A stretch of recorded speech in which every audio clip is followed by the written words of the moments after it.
Louisiana has announced it is suspending its primaries for the House after the Supreme Court ruled that they had racially gerrymandered congressional districts. And now Kathy Hochul is responding that New York will proceed, and we're off to the races. We already had this big redistricting battle. Several states were already doing this, Democrat, Republican, everybody's blaming each other. But now with this Supreme Court ruling, basically every single state has an opportunity to make an argument they need to redistrict just before the midterm elections. Now, some prominent Democrats say it won't matter because mail-in votes have already been sent out in many of these Republican states anyway. So what are they going to do about it? The ballots are already out. Well, Louisiana just said, so what? They've suspended the primary. They are going to redraw their maps in the 11th hour to give the Republicans 2 more seats. And Democrats are pissed, but I don't see them complaining about Virginia. So nobody really has a leg to stand on. This is it. This is the game. Take your state, take your control, turn it into a 100% Democrat or Republican state, and then we'll see who wins. Oh, what's that? Republicans are going to win. That's right. Right now, if every state were to go blue and red purely, it would be a 1-seat Republican advantage. Not particularly good, but better than Democrats losing 30. If the VRA, gerrymandered districts, are redrawn, the Republicans can capture 30 seats. Now, here's what gets crazy. Based on interstate migration, Democrats are already expected to lose something like 20 seats, some ridiculous number. You combine this with the VRA, and we are looking at the potential for a permanent Republican supermajority. I mean it, supermajority in the House, where they're going to have upwards of 30 or 40 seats above Democrats. So this is the Democrats. They've got to go full-scale warfare on this one. That's why Hakeem Jeffrey said maximum warfare, and he's proposing retaliation. Now, the funny thing is, he says, oh, yeah, well, Illinois, New York, and California. And everyone's already like, you've already gerrymandered those states beyond recognition. I mean, you can squeeze a little bit more out of California, but Illinois, I don't know what you can get at that thing. That's like trying to squeeze blood out of a turnip, but they'll try. And this is going to get real interesting. So we'll talk about that. Plus, big news. The DOJ has released surveillance footage from the 3rd assassination attempt. This individual surveilling the hotel, and then actual footage of him shooting a Secret Service agent. Apparently, he fired buckshot at close range. The agent was okay, just struck his vest, but you could actually see the shots fired in quick succession. So we'll talk about that, plus an earthquake at Area 51. That alongside missing scientists, everybody's going to put those pieces together, whether they should or should not, but it'll be fun. Before we get started, my friends, we've got a great sponsor for you. It is Qualia Life. Creatine Plus, my friends. When we're young, our bodies naturally produce and regenerate high levels of creatine, but as we move into our 40s and beyond, that production steadily declines. The result? Less readily available energy for both our muscles and our brains. Here's the thing.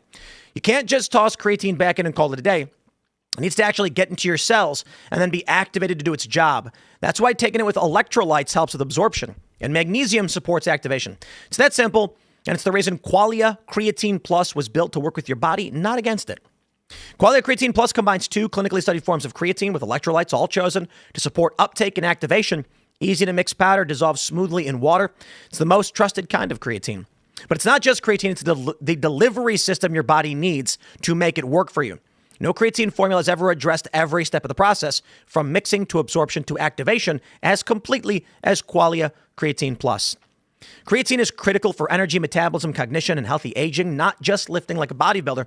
So go to qualialife.com/Timcast for 50% off. Here's a bonus. Use the code Timcast. You get an extra 15% off. Hey, check that out. That's QUALIA life.com/Timcast.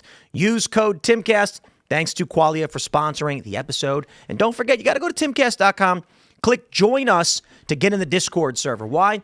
It's a community. It's a network. Tens of thousands of people hanging out, sharing ideas. They're arguing, and they're calling into our uncensored portion of the show every day, Monday through Thursday, every day, 10 p.m. If you want to call in, talk to us and our guest, get in that Discord server. It supports the work that we do here at Timcast. And if you're lucky, like a handful of people they got married. That's not even a joke. There's a handful of people in the Discord. They met in the Discord. They got married. And no, they're not just guys. It's like actual women they got married to. I mean, I can't guarantee that, but it did happen. So check it out, timcast.com. Smash the like button. Share the show with everyone you know. Joining us tonight to talk about this and so much more is Theo Wold. Yeah, Great to be here, guys. Thanks for having me. Who are you? What do you do? Theo Wold, Trump 45 White House alum and DOJ, former Solicitor General of Idaho. And probably the best thing about me, I'm a dad to 5 kids. That's absolutely incredible. That is the best thing. People got to have more babies. Yeah. Amen. I've been hanging out with my daughter all day, and she's giggling and sassing. Career is like awesome when you're young, but then when you're in your older years, it's like, okay, I already did it. Now what? Well, you do both. That's like supposed to be family, for the second part of your life. You do both, Do both. You look like a young man. When did you get started? 10 years ago. Wow, We nice. had a honeymoon baby, and we've been going ever since. That sounds like the right way to do it. Yeah. Honeymoon baby. Yeah, totally. Yeah. Nice. Starting Well, off it'll on the be right foot. it'll be good to have you because we're going to be talking about all of this gerrymandering stuff and Yeah. the lawsuits in states, and I think you can help us out with that. So thanks for coming. Thanks for having me. Elaad of here is here, of course. White House correspondent here at Timcast, Elaad Eliyahu. It's good to be here. Looking Theo, cleanly excited to get shorn. into Sorry it. to interrupt you there. No, it's all good. What'd you say? Looking cleanly shorn. You look nice. Shorn. Thank you. Like a sense of shave. Yes. Mustache is impressive. Thank you. You're Bro. flattering me. He's trying to look like his hero, John Bolton. Well, given the circumstances, I figured I had to bring it back and come on strong. What's up, bros? Ian Crossland in the house. Good to be here. Carter Banks. Carter Banks also in the house, and let's go, Tim. Here's a story from the Washington Post. The Louisiana House suspends House primaries as red states face pressure to redistrict. Governor Landry issued the order pausing next month's primaries until lawmakers can approve a new map, which could help the GOP gain 1 or 2 seats in the state this fall. Now, it's not just Louisiana following the Supreme Court ruling. Kathy Hochul moves to change the New York district map after SCOTUS ruling bans race-based gerrymandering. So I will say this. In the end, if you get rid of all these VRA districts, you're looking at 20 to 30 seats gained by Republicans. Combine that with the 2030 census, we are looking at Democrats losing an additional 20 or so seats. I mean, this news is apocalyptic for Democrats. Now, I will stress this. With the news that, or with the ruling from the Supreme Court, you got a lot of people saying, of course, that Republicans can gain a bunch of seats. But the truth is Democrats can as well. If there's purple or blue controlled states, they can just argue, you know what? We should redraw our maps too, just to be sure. And if they have the political power, they're going to make that argument. This map is one of the most interesting. This is a map if all of the states maximally gerrymandered, what it would look like. Now, to be fair, Maine probably could eliminate this red seat, but the argument for this map is Maine is fairly split. If you dilute too much of the blue, then you might actually just create 2 toss-ups. In order to create maximally red and blue districts, you end up with 217 Democrat to 218 Republican, and it will just be this. No more, I live in a district and there's mixed representation. It's literally just if your state is red, you're red. If your state is blue, you're blue. And I really do love this California map that people are showing off because all it does is put like 30 districts in San Francisco. You see this? Every single district just touches San Francisco to make sure it's a Democrat district. And this is one of the maps proposed by Democrats to eliminate 4 Republican seats. So what I will say is all of the news seems to be good for Republicans going into this midterm if they take this action. The question is, will they take the action? No, I mean, I think that's the crucial question, and it's the initial answer here from Jeff Landry is yes. I think he's already set this off where neighboring state, Kay Ivey in Alabama, her first response to the court case was, sorry, we've got some pending federal litigation. We're not going to be able to do this. So the gauntlet's thrown not just at the Democrats, but I think the other Republican governors in the Southeast by Governor Landry here. So it's a big move. Yeah, I have a lot of thoughts on what's going on here. I don't know if you guys have also mentioned maybe yesterday or earlier this week that Florida's also planning their own redistricting. That would flip 4 seats, I believe. 4 seats that would flip to the GOP. You have to imagine at the end of the day, if all these states go to their maximum gerrymander, as like your previous picture or map showed, you have to imagine all of this just becomes a wash, and we just wasted a ton of time where these states probably could have been doing something better and passed bills that affects their constituents' lives in a meaningful way. But instead of doing that, they're clogging up their state government time with this. And I don't know. You have to think it's just a waste of time and resources. And I mean, people were fundraising based off of this. They were ballot initiatives in some states. And if all of this is just a wash, it just goes to show how Well, it's already useless not. and... I mean, 2 seats from Louisiana. Sure. Well, we'll have to see what will happen in the midterms ultimately if Trump avoids having the Democrats take over. I will say, though, for New York's case, I think Kathy Hochul might be wrongfully optimistic. Back in 2014, the New York State House passed a constitutional law preventing gerrymandering from happening, and she actually tried to do so in 2022, and the Supreme Court in New York shot that down. It would net them... The new Supreme Court ruling creates precedent that can be used by anyone. Kathy Hochul can now argue they have no choice because they have to reassess the maps to make sure they're not racially gerrymandered. And then they can just argue, you know what? This one is. They find a Republican district, too many Hispanic people, too many white people. They can make any argument they want at this point. Yeah, and I mean, there's 7 Republican seats in New York that they could squeeze out. Here's the crazy thing about the ruling. Is that what Alito said was the only guarantee you have as a minority is that they won't use race as a factor in your district. Now, let's say they end up redistricting in New York. Well, then someone files a lawsuit, says, oh, no, they used race. They're just lying. And then it goes to court again to try and figure out whether they used race or not. And then New York says, no, we did it by politics. And he's going to say, then how come it's got a higher proportion of, black and Hispanics than white people? So now what are they supposed to do? In order to avoid any challenge to the map, every district must be parity with nation level statistics on ethnicity and race? That can't happen. That's also a very communist way to look at things. We are all the same. So what happens in Chicago when they say, this district is majority black, it's a racially gerrymandered district. So Illinois can't get really any more Democrat.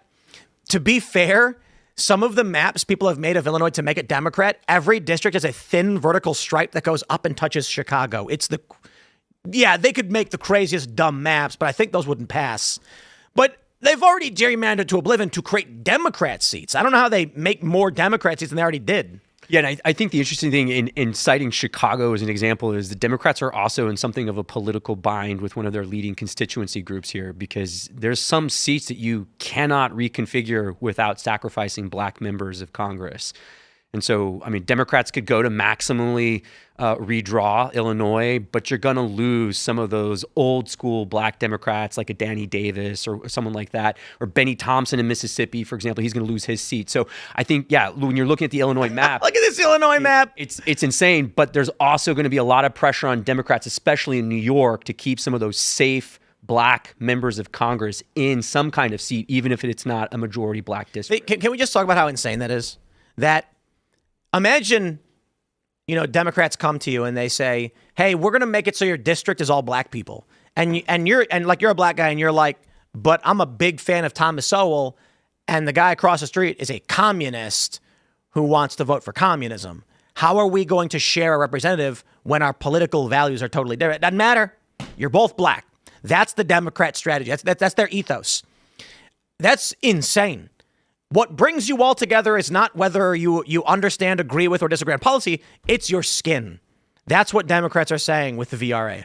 I do think, I mentioned this last night, I think that it came from a place where when they were blockbusting and all the rich white guys would take 18 blocks of nice area and they'd say, no, black people can't move in, or they wouldn't say it out loud. That's redlining, not blockbusting. Redlining, thank you.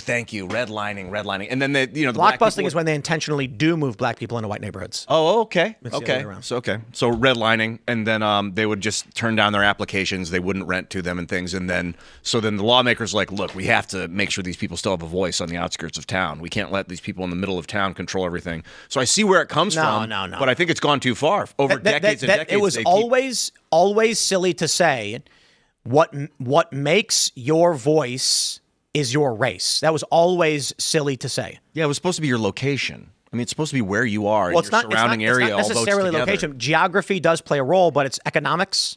It's economic standing. It is industry. So what they do with these maps, I mean, let's pull up this Illinois proposed map. To gerrymander Illinois, make it all Democrat. This is the proposed map. I don't think anyone's seriously considering this because it would never get passed. But the people down here near let's go near East St. Louis, just south of it. They stretch this district all, this is hilarious, into Chicago. A guy who lives in Chicago and a guy who lives south of East St. Louis have very little in common economically, industrially, they're not voting for things together. So there's a proposed map for Louisiana after this gerrymander, which makes a lot of sense. The whole coastal region is a district. Why? These people live by water.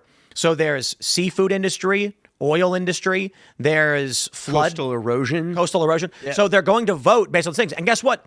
If you're a black guy and your neighbor's a white guy, and next to him is an Asian guy, and next to him is a Mexican guy, and next to him is a Indian paraplegic transgender Muslim, doesn't even matter, because they're all going to say, we have a problem with coastal erosion. Then they all go to a candidate and he says, I want to implement race-based policies. And they'll go, well, we don't care about that. We're all mad that our homes are sinking. That's what brings people together in terms of their interests that need to be represented in Congress. When a congressman goes to the federal government and says, my district needs money. With this map in Illinois, they're going to say, what does it need money for? And they're going to go, gay race communism? Is that representing anybody? No. But if you actually broke it down by, say, like farmland, they're going to be like, we need funding for, machinery subsidy, corn subsidy, or something like that, whether you agree or not. They're all going to come together and say, our district, we all work in the same area. We have similar values. This person represents us, and they're going to go to Congress for us. If this Illinois map were real, would that mean that all the Republican voters then, when they vote for their representative, they have to vote for a Democrat? How does this work? Yes. So they don't have. It means that your Republican candidate will only ever get 30%. Yeah, exactly. Yeah. Only ever 30% of what? Of the vote in your district. Yeah, I mean, you would have Republican candidates, but they'd be annihilated in the general election. But what if 60% of one of these blue locations they're not. That's why they're blue. Vote Republican? Notice, Ian, that each district is a thin strip that goes into Chicago. So this is just color indicates the majority of the people in that zone are leaning Yes, Democrat. that's why it's all blue. It's an election map. And the middle one is light blue, indicating it's probably 55% Democrat. So you'll never really get a Republican winner. The idea is everybody south of Chicago on the far right strip going down, this strip right here, every single person from this point down is a Republican. But in Chicago, there's 200,000 Democrats. So when it comes to elections, the Democrats win the district every single time. So then if you just made Chicago its own zone and gave it like 12 seats, or I don't know, whatever. That's what they actually do. Aggregate proportion. Then you just let all the farmers have their one representative. And that's how it was in Illinois for a long time. Southern Illinois, and they, in the last redistricting, eliminated most of the Republican agricultural-based seats. So this is just a maximalist move for what Democrats in Illinois have already done. And I think Tim is right. Like, you kind of look at it and it's like, how much more can you get out of it? Because they've already done a version of this, nothing as obscene as that. But so here's Illinois now, and you can take a look at Chicago, and you can see they've actually kind of done this. So, why is the first district stretching this little tiny portion right into Chicago like that? Yeah. What's the point of doing that? To make it a Democrat seat. So then you can take a look at Rockford. I love this. Rockford's up here, and you stretch all the way around and down to Bloomington. What is this? It's because they want the city of Bloomington and Normal. We call it Bloomington Normal. They want that to be in the same district as Rockford because it increases the amount of Democrats above 50% to guarantee they always win. And then my favorite, of course, well, the other one was my favorite. This one's my next big favorite, 13. Same thing. Slicing through rural southern Illinois farmland to connect East St. Louis, Belleville with Springfield, Decatur, and Champaign-Urbana to lump all of these tiny urban centers into one district to justify a Democrat majority district. Because here's the reality. Outside of Springfield, this whole chunk, they got a lot in common with each other. Not with Springfield, though. Same thing with all these cities. If they just broke these up like normal blocks based on farmland industry, there would be no Democrat seats. They have already gerrymandered to oblivion. I mean, if they want to try and go ham with it and do something like this, that'll never get through a court, but that'd be hilarious if they tried. Theo, what's your, reaction to these hardball politics and the escalation that we're seeing in it? Yeah, I think Tim said this the other day, where you take the Democrats at their word, which is it's maximum warfare, as the speaker in waiting, Hakeem Jeffries, said. And I think this gets back to the question of, like, are Republicans actually going to exercise the will to maximize their advantage here? Which is, you got to understand, what does the game look like now? And the Democrats see what's coming, which is, if you stop counting illegals in the census, if you actually eliminate race-based districts, these majority-minority districts, And if you stop some of the gimmicks that they played with election integrity rules in the 2020 and in some places in the 2024 election, a lot of the illegitimate electoral gains from Democrats, it just vanishes overnight. And then you tie in there, like as you mentioned, Tim, the great sort, where you have people leaving places like Orange County, California, and they're moving to places like where I'm at in Boise, Idaho, or they're leaving Seattle and they're going to places like Montana. We are right now as a country sorting ourselves, sadly, I mean, this may offend some people, but we're sorting ourselves ideologically. Geographic hyperpolarization. But I see somebody in the chat, they said, Tim, the Republicans are doing the exact same thing. False. Let me show you. So this is 270 to win, and we can take a look at the new Virginia map, and you'll notice 5 congressional districts all in Fairfax County. They actually did the meme. We were joking about Illinois. This is what they did in Virginia to eliminate 4 Republican seats. They made all of them go into one urban environment where there's a high density of Democrats so that they could eliminate 4 seats. Now, I want to show you this. This is where the fight began. So I got a correction from last night. Shout out to Sinoski in the Discord for correcting this. This begins in 2020 with the census. Following the census, Texas decided to redistrict based on the new population numbers and population movement. The Biden DOJ filed a lawsuit blocking the 2021 redistricting, which was on time, arguing the new districts were racially discriminatory. Now, one could argue they are or they aren't, but either way, this fight began. When the Trump administration got in, one of the first things they did was they dropped that legal battle. Now, for the first time, Texas was able to finish its redistricting. And thus they did. From the Texas Tribune, DOJ drops fight against Texas political maps as Trump administration retreats from voting rights cases. The principal argument made by the Biden DOJ over racism was not even that they were eliminating seats to create new Republican seats. It's that it made existing Republican seats slightly more red, making them less competitive for Democrats. Again, they did not create new seats. They made less competitive seats. For this reason, the DOJ froze via lawsuit their ability to redistrict. When the Trump administration got in and dropped the lawsuit, Texas was now free to drop a new map. This, and I incorrectly stated, many have been saying, was the Trump administration pressuring them to draw new maps mid-decade. Technically, that's true, but it's not the basis for why it all began. The Trump administration said, we're dropping this lawsuit, and you've got several gerrymandered districts. You can't do that. Texas said, okay.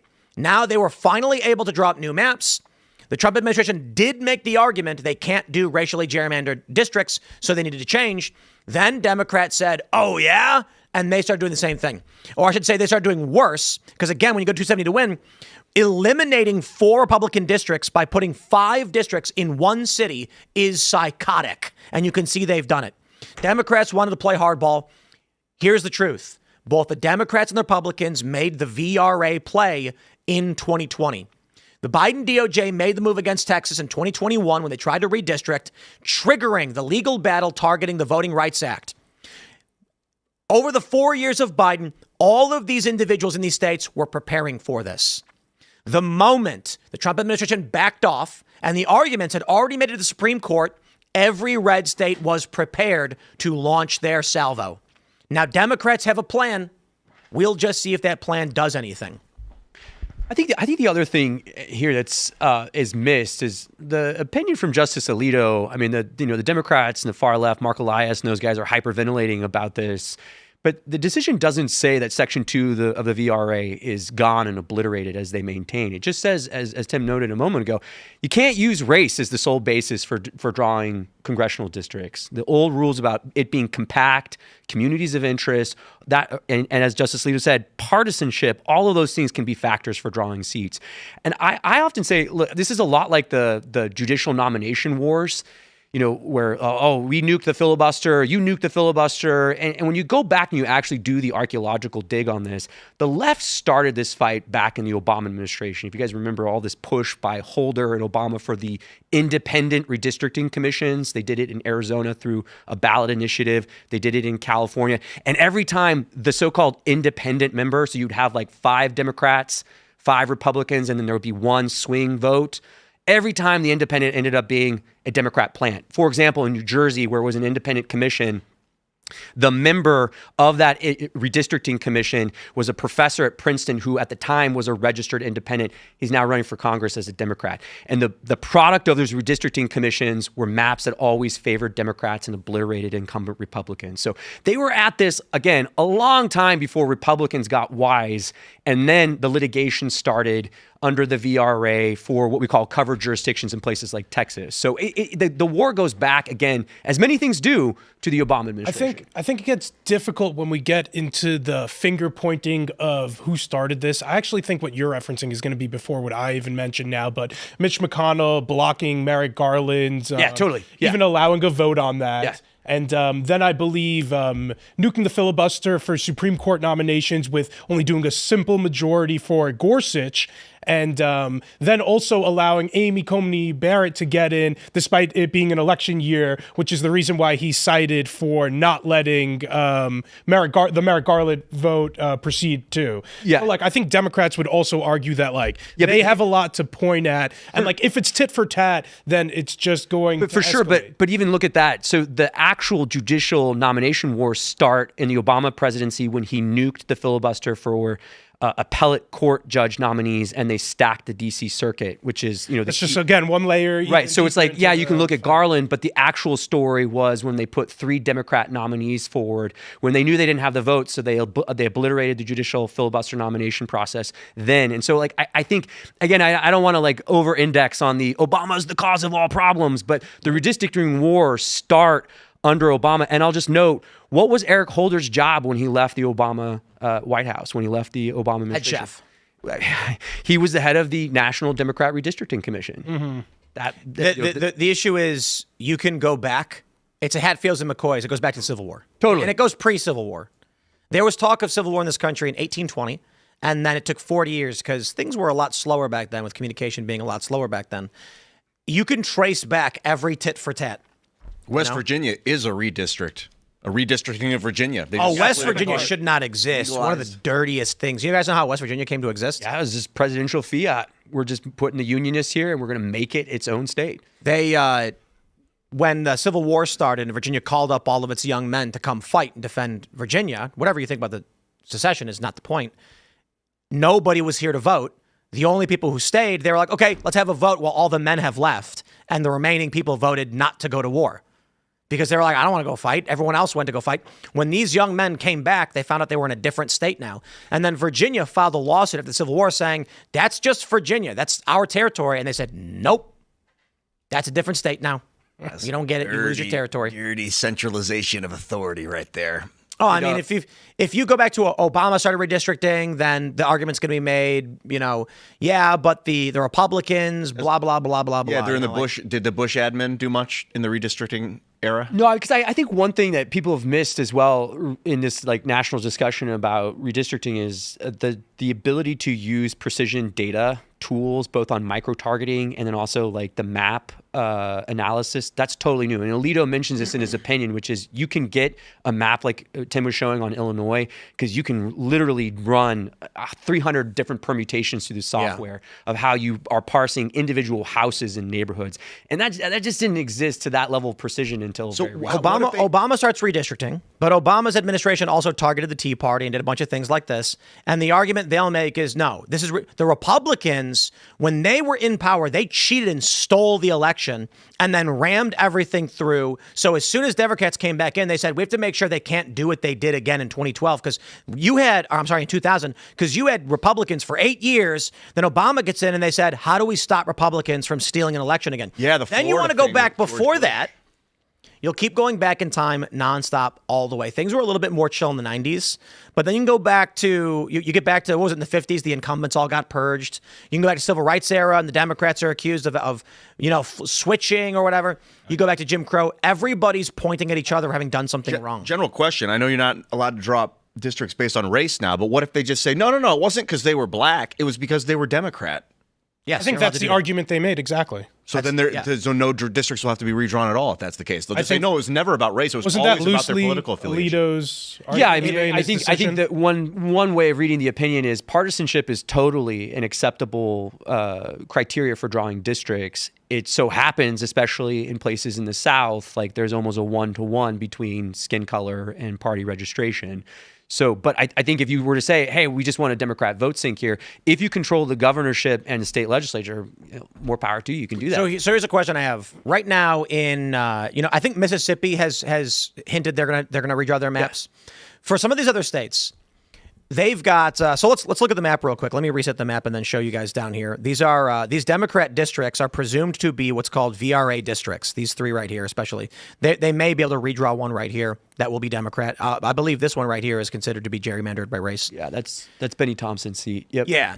So what will be the basis under the Supreme Court ruling that the states will do it? Will the governor just say, we're going to do it because the Supreme Court issued a ruling? Yeah, I think it's what you mentioned at the outset, Tim, which is like you're going to have state governors who say, look, we got to comply. We got to comply with this new case precedent. And we're going to look at we've got, Benny Thompson's seat is a perfect example of this. It's a little bit more compact than what you see in leftist blue states, but those are separate communities of interest. You go up north, those are farming communities. It wraps in Jackson, Mississippi. They're the capital, which is an urban Democrat vote sink. So I think the what Governor Tate Reeves or others will say is, hey, this is new law, and we are in violation of a Supreme Court ruling. We've got to actually sit down and redraw this. But without a challenge, can they just abruptly say it? Yeah, they can, for sure. Well, then I think Landry is showing you. Let's say they don't want to. Let's say they're like, we don't want to do this. What if someone in those districts files suit and says, I am in a district that was in violation of that would trigger it, wouldn't it? Yeah, and I think that's the other part of this story is not all of this is going to play out this year. I mean, the maximum advantage that Republicans may ultimately get out of this is going to be next year and for the 28 election and probably for the 2030 redraw. And so I think the one takeaway from this week, both with the opinion from Justice Alito and what's already been going on with California and Virginia, is the redistricting wars are here to stay because both parties are now trying to lock in real electoral advantages. But again, as you said, Tim, Democrats are looking at a pretty apocalyptic future. I mean, we're looking at potentially like LBJ era 1960, when the Democrats had enormous numbers in the House and in the Senate. There's a real possibility by the end of the 2030 census, when you're looking at 2032, Republicans could have anywhere between 40 to 50 seat advantage. Let's jump to this. This is from the Brennan Center, and they say how state seats in the U.S. could change after the next census. At the halfway point in the decade, newly released census data points to continued shifts in representation after the 2030 census. So for those that are just tuning in, what we've been talking about, and in the previous segments, with the Supreme Court ruling on the VRA, Republicans could gain reasonably 12 seats if they so choose. However, if every single racially gerrymandered district was erased, it's around 20 to 30 congressional seats. But wait, there's more. The census is coming up in 2030. So this redistricting battle will not just be happening right now. In 2030, the prediction is that California will lose 4 seats. Texas will gain 4 seats. New York will lose 2. PA loses 1. Illinois loses 1. Wisconsin, 1. Minnesota, 1. Oregon, 1. We see Idaho, Utah, and Arizona each gaining a seat. You see North Carolina and Georgia gaining a seat. You see Florida gaining 3 seats. And you see Rhode Island losing 1 seat, which is nuts because don't they only have 2 seats anyway? Yep. Yeah. So they're going to 1. Yep. They're going to an at-large district. So this is going to be, we've got 8, 9, 10. We've got 13 seat swing. And this is a 26 vote difference now. Because they lose 13, Republicans gain 13. Add in the VRA 12. We are looking right now being modest. In the next 4 years, this is going to be probably by 2032 when this takes effect. If everything plays out, Republicans will have a 24-seat majority. Just built in without swing seats or any of that. And I think what's interesting here about this map is under the old reading of Section 2 of the VRA, even some of those seats that California would lose and say Texas would gain, they're not necessarily going to become Republican seats because you're still going to have to draw majority black seats in Houston, in Dallas. Now, with this Supreme Court opinion, those are basically you're transferring blue Democrat seats in California to what will become red Republican seats in Texas. Right. So one of the conversations that came up with the COVID exodus we saw, a lot of people were leaving New York and going to Florida. And now with all the weird tax policy they're doing, which is absolutely hilarious, Washington Seattle just said bye to all the rich people.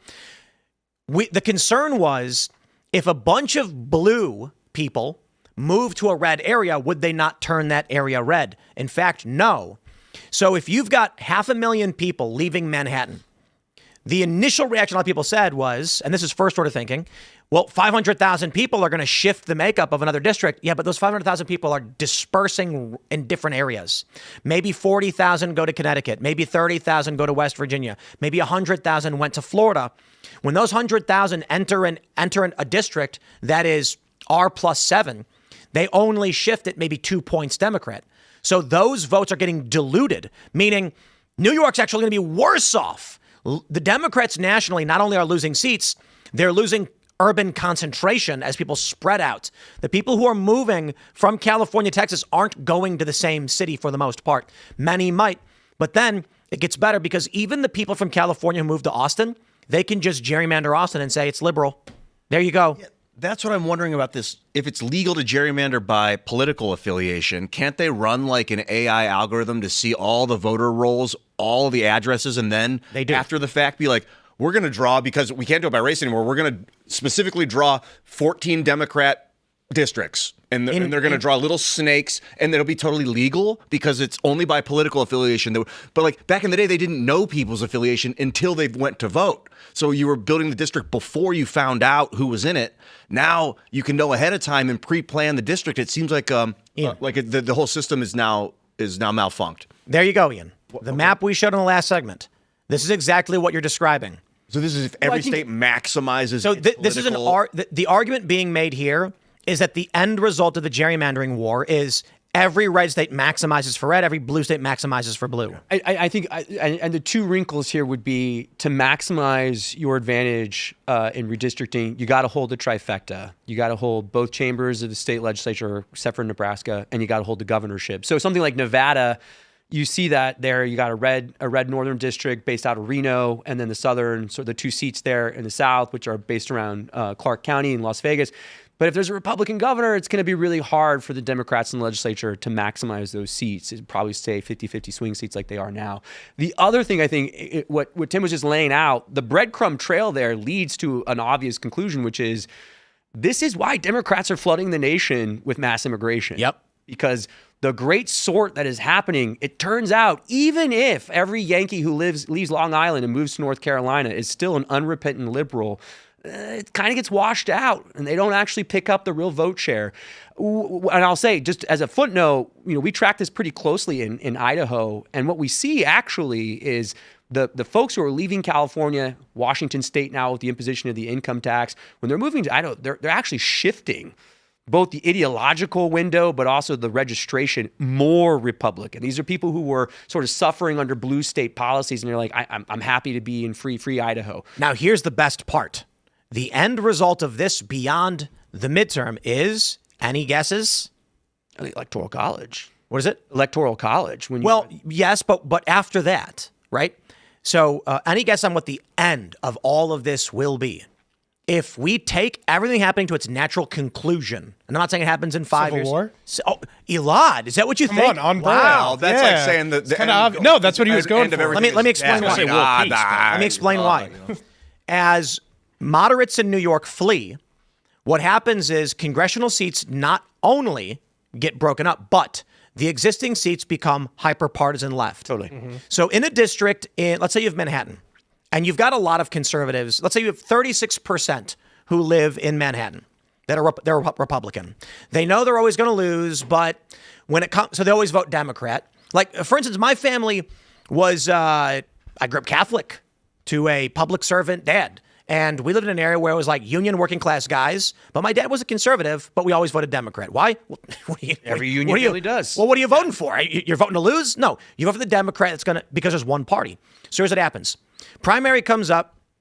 Union family walks in and says, don't vote for the suit wearing commie. Vote for the working class rolled up sleeves Democrat. The primary was what really mattered. Well, those moderates, people like me, we've left.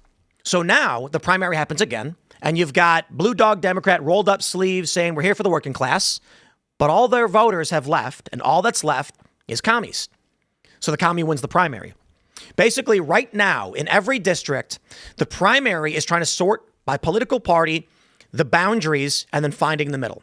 It's not necessarily intentionally how they do it, but what happens is you go to a district, the furthest left you go, you've got hardcore tanky communists, and the furthest right you go in the Democrat Party, you have like moderate libs who hate Trump.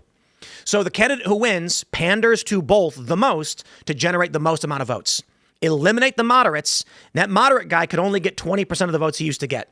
The communist now panders to the socialists and the communists, and now you get a communist member of Congress. This is both geographic and governmental hyperpolarization. With these seats moving, you will see more staunch Republicans in Congress and more squad members in Congress. You will also then have states ideologically opposed to extreme degrees, like Oklahoma banning abortion outright and Colorado legalizing abortion to the point of birth. The end result of this is you will have states with things that are legal that shock the conscience, that bleed over between each other. You will end up with, and I'm saying this as a joke to make the most extreme examples, gay race communist by mandate in, Colorado and the Handmaid's Tale in Oklahoma. That was literally just and then eventually they start fighting with each other because these ideologies will clash because there's proximity. The hyperpolarization, I don't know how you break it up. But what we're watching with internal migration, as well as gerrymandering, redistricting. Look, if you live in Virginia and they just took away your district and they're putting a Democrat in charge of where you live, a lot of people are going to say, I don't want to live in a place where the attorney general said my children should die, and they're going to try and trans my kids. We should consider moving out of the state. You're going to see a lot of people move to West Virginia. Indeed, which is already 86% Trump supporting. I recommend it. Another potential future that I've been thinking about lately is that, the two-party system may change. It may be that, like, the Republican Party splits in half and the Democrat Party splits in half, and we have a four-party system for a short period of time. How and why? Abraham Lincoln got elected. How and why? Good question. I don't know if this redistricting thing would accelerate it. I don't disagree with you. I don't necessarily agree, though, but I do want to your point, in agreement. If you have geographic hyperpolarization, it wouldn't be unquestionable to think that in a place like West Virginia, you have someone like me, an exile from Illinois or from New York, who was like, these people have gone nuts. So I come to West Virginia and I say, firstly, I don't want to interfere in what the locals want to do. I'm here as a guest. I will build a life here. I hope that you respect my voice, but I also don't want to trample on your traditions and what you've built here as longtime residents. But you will then get the far right element, and I put that in air quotes, meaning staunch, hardcore local will form a right wing, and the moderate right wing will form the state's left wing. So basically, when you say four parties, imagine you get a big cluster of southern states that are just deep red. But within that, you've got the MAGA and the neocon. Now they're arguing with each other. You've just described Idaho. There you go. That is the politics of Idaho. The transplants who've come in are hard right. And the old guard sort of rhino establishment is sort of the moderate, and the fight is often for the swing Democrats who participate in the primary. They register as Republicans. And I think one thing you'll see in places like Mississippi is you might actually end up with some victories for the neocons, because those black voters now, I mean, the game theory just, it plays out where, like, well, I might as well participate in the Republican primary. And that way I can get a slightly less detestable form of a Republican congressman who may be more interested in catering to my interests and my vote. So it may reduce the likelihood of getting hyper-partisan Republicans in Congress. But I think Tim's account for what's going to happen in blue states is exactly right. Once the moderates are gone and you've over-indexed on ideology for drawing these districts, you're already seeing this in places in New York with the Jamal Bowman race a couple years ago. Yep. You're going to see the moderate Democrat just totally annihilated in the primary. It's like you were saying in Idaho, you've got the moderate Democrats that are basically in between the hard right and the old school Republicans. In New York, you had Republican seats that were considered to be kind of toss-up moderate. When the moderate New York residents left, all that's left are orange man bad and communist. So when the primary happens, that moderate Democrat who tried to hold things together to compete with a Republican, he's gone. Totally. They don't need it anymore. They're 60% socialist now. It's squad all the way, baby. So back to your point, Ian, about saying 4 parties. The part where I'll disagree with you is technically there will be 4 parties in that there will be a hard right and an old right, whatever you want to call it, but they will all be unified against the other. So the country is going to break up into this silly map right here. And then what ends up happening is this chunk is completely at war with this chunk. And I mean figuratively. When it comes to national level politics, all of these people are going to be like, those people are so far removed from what we believe, they are evil, dangerous. We're at the point, Democrats and Republicans call each other evil for a variety of reasons. We're already at the point where Democrats want to trans kids, Republicans don't. Democrats want abortion to birth, Republicans want to ban abortion. So the extreme ends are there where it's night and day. There is no more, can we compromise? It is, these people have pushed abortion to the point of birth, and we don't want abortion at all. That's not stopping. We will get to a point where it's even further than this. You know, when we're watching the news out there before the show, we got 4 channels on one screen, and you can watch MS Now, and CNN and Fox News at the same time, and you can see the bifurcated reality in both, and it is insane. MS Now can't go 10 seconds without saying the word Trump. And this is what's crazy to me. Criticize Fox News as biased. They talk about a bunch of different things. Even CNN talks about a bunch of different things. I would argue that Fox News and CNN are left and right. CNN is left-live. Fox News is right conservative. And MS Now is psychopath, cult, Antifa, lunacy. You watch CNN, and I'm watching CNN, and they're saying things like, the war in Iran has led to an increase in gas prices. We're joined now by, an expert in foreign policy, and he says, well, the Iranians, their strategy is going to be this. And I think Trump is making a big mistake here. But when you look at what, and I'm like, okay, like, obviously this is a war. Trump's involved. I got no problem with it. You turn on Fox News, and they're saying, look, there's a plan. It's short-term pain for long-term gain. You turn on MS Now, Trump, nonstop, just Trump. Trump is reckless. He's dangerous. And I'm like, it's not even news. It's literally just I got to be honest, guys. I'm going to launch a new channel, and we should do this. Elaad, here's a plan. Let's hear it. The channel is just a 24/7 live stream where it's a Trump pinata being whacked with a stick. You make so much money. Yeah, that's all it is. That's all it is. Clip after clip after clip. Just the intro to the show is, guys, you don't need to hear me say anything. We all hate Trump. Just watch me for the next 2 hours beat this Trump pinata with a stick. MS Now will lose all their viewers to you. Halloween special, you burn the Trump effigy. You make so much money. And especially the largest media markets in the country would be tuning into that.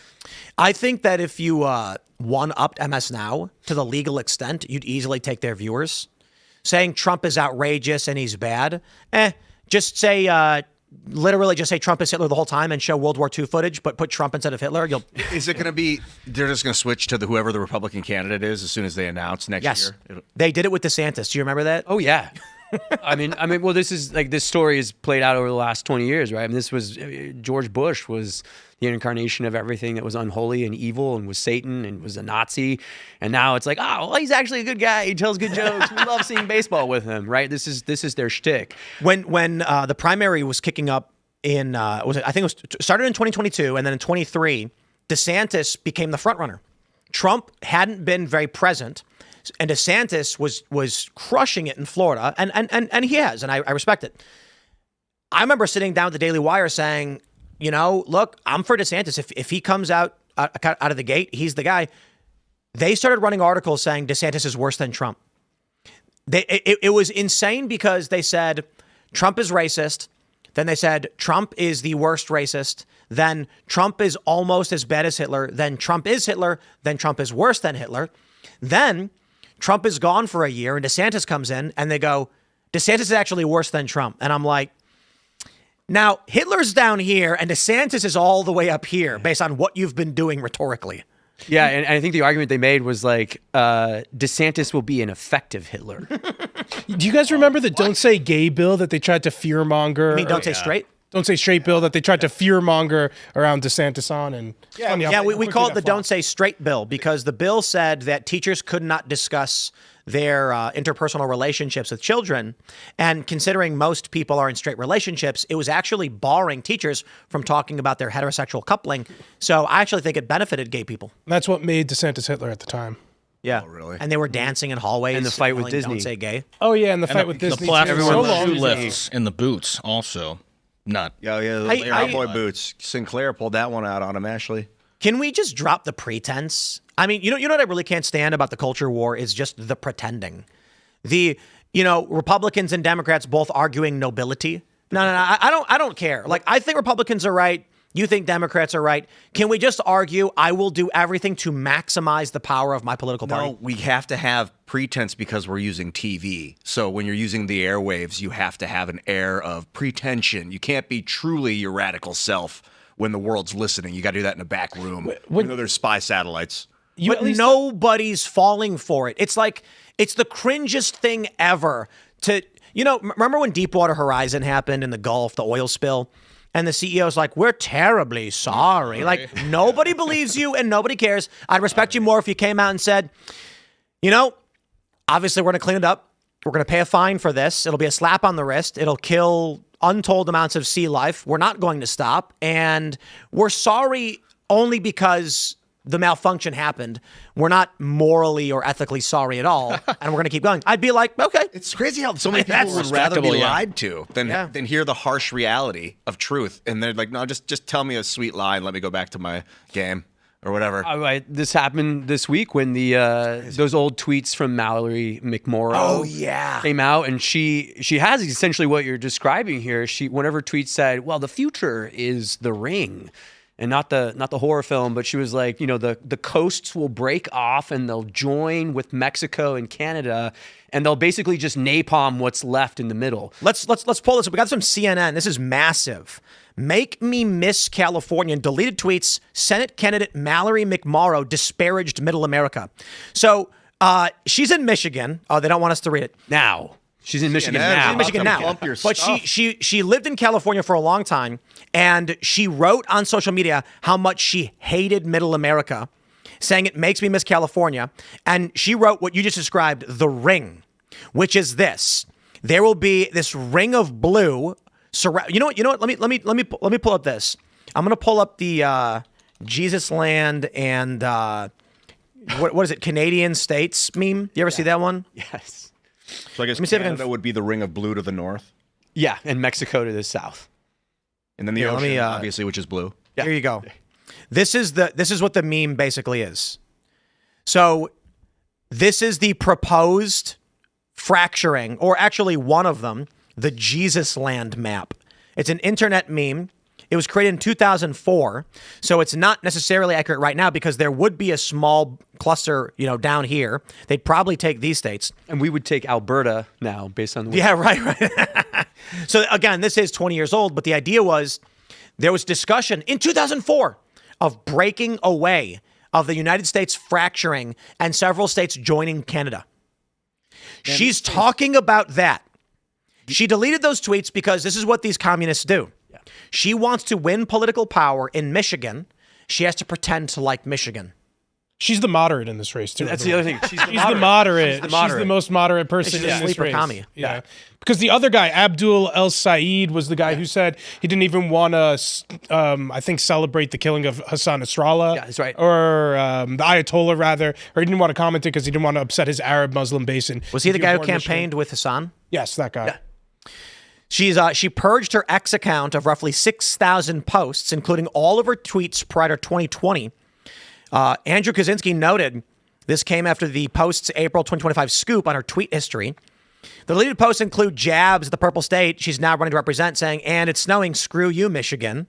You know what that really bums me out because I love snow and I like snowboarding and skiing, but where we are, it only snows every so often.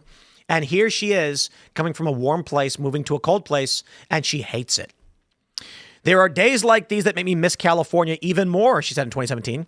I had a dream that the U.S. amicably broke off into the ring. Coasts, Canada, Mexico, plus parts of Michigan and Texas, and Middle America. She wrote in the since deleted tweet. She's just lib posting. She That's said what it sounds amicably, at least. But come on, that can't. You don't have. There's no such thing as a peace. Why is it linking to a gone tweet? We learned that in the 1850s. Indeed. 40s. 60s. You know, I'd actually respect her tremendously if she just said all these things and left the tweets up. Totally. But it's exactly right. She's running as the moderate, so she's got to delete them because that's her lane, right? I wouldn't say anything ridiculous. I think the other thing that came out of this story is a lot of those tweets she deleted talked about her participating in the 2016 Dem primary out in California when she supposedly was already living and registered in Michigan. So potential election fraud that she participated in as well. You know, I'd have a lot more respect for Graham Plattner if, like, when they came out and said, hey, by the way, there's a Nazi tattoo on your chest. And if you went, yeah. I'd be like, okay, all right. Instead, he's like, is that what that is? And they were like, yes. He's like, I had no idea. Legit, I'm not even joking. When they called out Democrat frontrunner for the Senate in Maine, Graham Plattner's literal Totenkopf on his chest, he went, is that what that is? I just thought it was a skull. Beats me. That is nuts. And this is why Fetterman's probably like one of the more honest people we've gotten seriously. to see now, where he was saying today, dude's just an asshole. Plattner's just a straight up asshole. Because he's not truthful about anything. And what did he blame it on? The tattoo ultimately was like his units insignia or something. It was popular among when he was in the army or something. Right. Everybody got weird tattoos and you got drunk. His skull looked cool. Yeah. So I got a question about that though. Like, what tattoo parlor did you go to where they had a Totenkopf available for choice? Those might exist. I don't know. I've read reporting that his staff actually confronted him about it, and they were clear that he knew what it was. Like, he calls himself a World War II history buff. Like, it's hard to pretend you don't know what that is when you say, you know a lot about World War II. I have a question. Neo-Nazis and white supremacists prefer racial segregation. That's correct, right? I'm not wrong in that assumption. Yeah. They would prefer it if in this country they separated the races, and white people would live with white people and black with black people. Right. I think that's largely true among generally white nationalists. White supremacists, they're going to add they think they're better than everybody, but that's a separate thing. Which political party advocates for policies based on race? Maybe the Democratic Party. The Democrat Party. Not the Republicans. Republicans are fighting these things. Which political party advocates for political districts based on race? It's the Democrat Party. Party. The Democratic Party, indeed. Which political party has created POC and non-POC only spaces? It's the Democratic Party. So real quick, and which political party hates Israel? Well, and which party now has elected mayors in some of the largest cities in America saying we will only contract with non-white businesses, right? Well, choosing winners and losers based on their race. That I would argue that Nazis would probably not be okay with, but I would just say, if you were a Nazi looking at the list of everything you wanted, you'd be like, well, we might lose a couple of things in the cities we don't want to be in, but man, if those cities are saying they're only going to hire black people and all the black people move there and leave where we are, my point is, when I see Graham Plattner with a Nazi tattoo, I'm like, he's just a Nazi who realized that to get through most of what a Nazi would want, the Democratic Party is your path forward. He hates the Jews, he hates Israel, and he wants racial segregation. I mean, does he hate the Jews? Did he say something bad about Jews, or is it just? I'm saying, he has heavily criticized Israel, which is always allowed, not necessarily a Jew thing. I'm just being somewhat facetious. He's also got some crazy Reddit posts back in the day about like Hamas, wiping out Israel and stuff like that.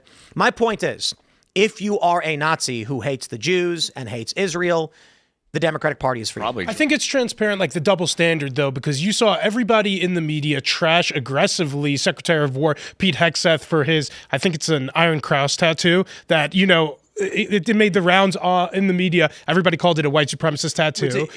It's a Jerusalem cross, which is like an old Crusader. I mean, that was the connection, but there were many outlets explicitly saying that it might signify that he's a white supremacist. I'm reading from Politico that it's associated with white supremacist groups, as opposed to articles talking about Plattner's tattoo that says how he expresses regret and it could potentially resemble a Nazi tattoo. So they give him like this plausible deniability that they would never afford to Secretary Hegseth, despite Secretary Hegseth's tattoo not being anything resembling a white supremacist symbol, but this guy has a literal Totenkopf on his chest. And it's been there for like a very long time. Yo, he had it for 20 years, didn't he? The thing about Democrat policies, about race policies, race-based policies, if you live in a society with 78% black people of a certain culture that votes that way, they'll say, look, we're not doing anything by race. It's all by majority. And you're like, oh, well, the majority happens to be one race, and they're dominating the political sphere through majority rule. So now we need to make exceptions for all these minorities that are getting dogged and trashed in culture and society. So that's where the Democratic philosophy comes from, is you need to make sure people don't get... Guys, I got to read you the story. I'm sorry. So here's the origin of his Totenkopf. He was in his 20s on leave in Croatia, specifically Split, during his third deployment. He and fellow Marines got very inebriated and decided to get tattoos. They picked a terrifying-looking skull and crossbones design off the wall at a tattoo parlor, seeing it as generic military, pirate, edgy imagery, common in military culture for scary tattoos. I just want to stress, these guys walked into a tattoo parlor with a giant Nazi Totenkopf on the wall that is available for public display in Croatia. I have to wonder about what they were thinking when they entered that tattoo parlor, and what the, let's just say, the business individuals, what were they wearing, and what did they look like, and what else was on the wall? What was it called? I gotta wonder if you're gonna put a Totenkopf on your wall, if there are not perhaps any other symbols, perhaps maybe an old Buddhist symbol that was flipped over. Old Buddhist symbol. Oh, it's an old Prussian military symbol that the Nazis co-opted, just like the swastika was the old Hindu symbol a lot of stuff that they co-opted. Yeah. Interesting. Okay, at the very least, it demonstrates poor judgment. Assuming, give him every benefit of the doubt, I think this demonstrates his poor judgment, and maybe it's not the judgment and, thought process that somebody who would potentially be senator should have. Yeah, like, if you are getting something permanently tattooed on your body, you should understand or know what the symbol is, or do some due diligence before doing that. I don't know if that's too much to ask for. And again, I think he's playing dumb. I think he knew. Hold on. What it was. I just looked this up because I could be wrong, but my understanding was that in most of Europe, Nazi imagery is actually a crime. Yeah. And it is. In Croatia, it is illegal to display Nazi imagery. We went to a dark tattoo parlor. Again, he went into a tattoo parlor with a Totenkopf on the wall. I don't believe him for a second. I think the guy's just a Nazi. Yeah, I don't think Jared Holt or anybody at the ADL would have thought twice if, one of the people who they were tracking as a white supremacist had this type of tattoo on them. I just think it's odd that people like Holt aren't all over this guy. Well, I think the other interesting thing I was going to say was when he did his little sit-down confessional, like the sort of like O'Donnell when she ran for Senate a few years ago, I'm not a witch. He did the whole, I'm sorry for this. And he said, well, now I will pay to remove it. Dude, if he had bad judgment 20 years ago, there was a long time in between there where he could have said, oh, shoot, I learned about this symbol. Wow, this is really troubling. I should get this removed from my chest. Doesn't seem like something you just keep putting off. Yeah. Well, you know what the one difference was? He decided he wants to be a politician. A U.S. senator. That's why he decided to get it covered. It was since the 90s. The Nazi imagery has been banned, and they've had sporadic heavy enforcement. In 2004, they ordered the removal of plaques honoring Nazi-era figures. I just don't believe this guy for a second. The story is either he intentionally sought out a Nazi tattoo, or he intentionally sought out a Nazi tattoo parlor and then got a Nazi tattoo. I don't know how old he is now, 40 something. He was in his 20s. He was hammered with his buddies. Was he in the military on leave? He was in the military, so they're all amped up. They go probably blacked out. I never heard of a Totenkopf till tonight. This is the first time I've ever heard the word said out loud. And I think I've seen that before. I had no idea it was a Nazi thing until tonight. Well, the other thing here, just to note, I know he's doing this faux working class hero shtick right now, but Plattner comes from an incredibly wealthy, socially elite family in New York in the Northeast. He went to Hotchkiss, one of the premier boarding schools in America. The idea that he was somehow ignorant about the significance or the symbolism, or I don't know, I just picked a Pirates of the Caribbean looking tattoo for my chest, man. I don't believe it, because again, came from an incredibly sophisticated, educated, wealthy Northeast family, and so I think it's a shtick. I think it's a shtick. Probably paid extra to have it put on. If he didn't know, that's a judge of his mental faculties. Dude, you do due diligence. The big thing on your chest, so you know what it is. He's either swastika on your chest. He's either a Nazi, or developmentally disabled. Yeah. Either way, I would argue you shouldn't vote for him. Well, but Janet Mills has dropped out of the race. Dropped, and so a lot of boomer liberal Portland voters will be happily voting for the dude with the giant Nazi tattoo. You know what? I think we should go to Maine. Yeah, but I got friends who live in Portland, and I'm going to ask them if they're voting for the Nazi guy. Yeah, but so many Republicans hate Susan Collins and just call her a rhino POS. So, like, I could see why this guy has a good chance of winning. No, I know. I just want to hear it from the voters there being like, for 20 years, he had a Nazi tattoo on his chest. Do you forgive him? They'll say yes. I'll be like, okay. Do you forget? So if like there was a guy, I mean, they forget what was that? Hillary Clinton's friend who was in Congress, the Nazi, what was his name? Bird. Robert Bird. Yeah. He was like a grand wizard. Grand wizard in the KKK. Look, I'll say this: the only real, I guess, retardant in my view on this one is that people are allowed to say I'm sorry. Graham Plattner is like, he has a mistake. I'm sorry. It's like, okay, I don't believe him. But if people are like, I don't want to be associated with that thing, and they say they don't, then I don't know if we can exist as a society that holds everyone to the standard of themselves for 20 years ago. Yeah, really. And you could wear Nazi paraphernalia and not be a Nazi. It used to be punk talking rock, about? right? I wouldn't recommend it. Are you talking about Prince Harry again? Is it Harry goes the distance? Yeah, I mean, that is Sarah punk. Silverman. Literally the values of punk rock is where the most countercultural imagery. But the opposite of that is, if you're going to project an image, you better know what that's going to do to other people when they see it. And get behind it because you're doing it. I think it also just gets back to how Tim started this discussion, which is like, then just own it, dude. Just be like, yeah, I made a mistake. I learned what this is. I do have this. But that's not owning it. If he came out and was like, yeah, totally, I was super into it, and I'm going to get it removed. I'm in a different period of my life now. I reject that. Yep. Yeah. Then I'd be like, okay. Like, literally, we would not be talking about it if he came out and said, I am getting it removed. And, when I was younger, I thought it was cool and I was into it, but I grew up. Then I think Democrats still wouldn't care.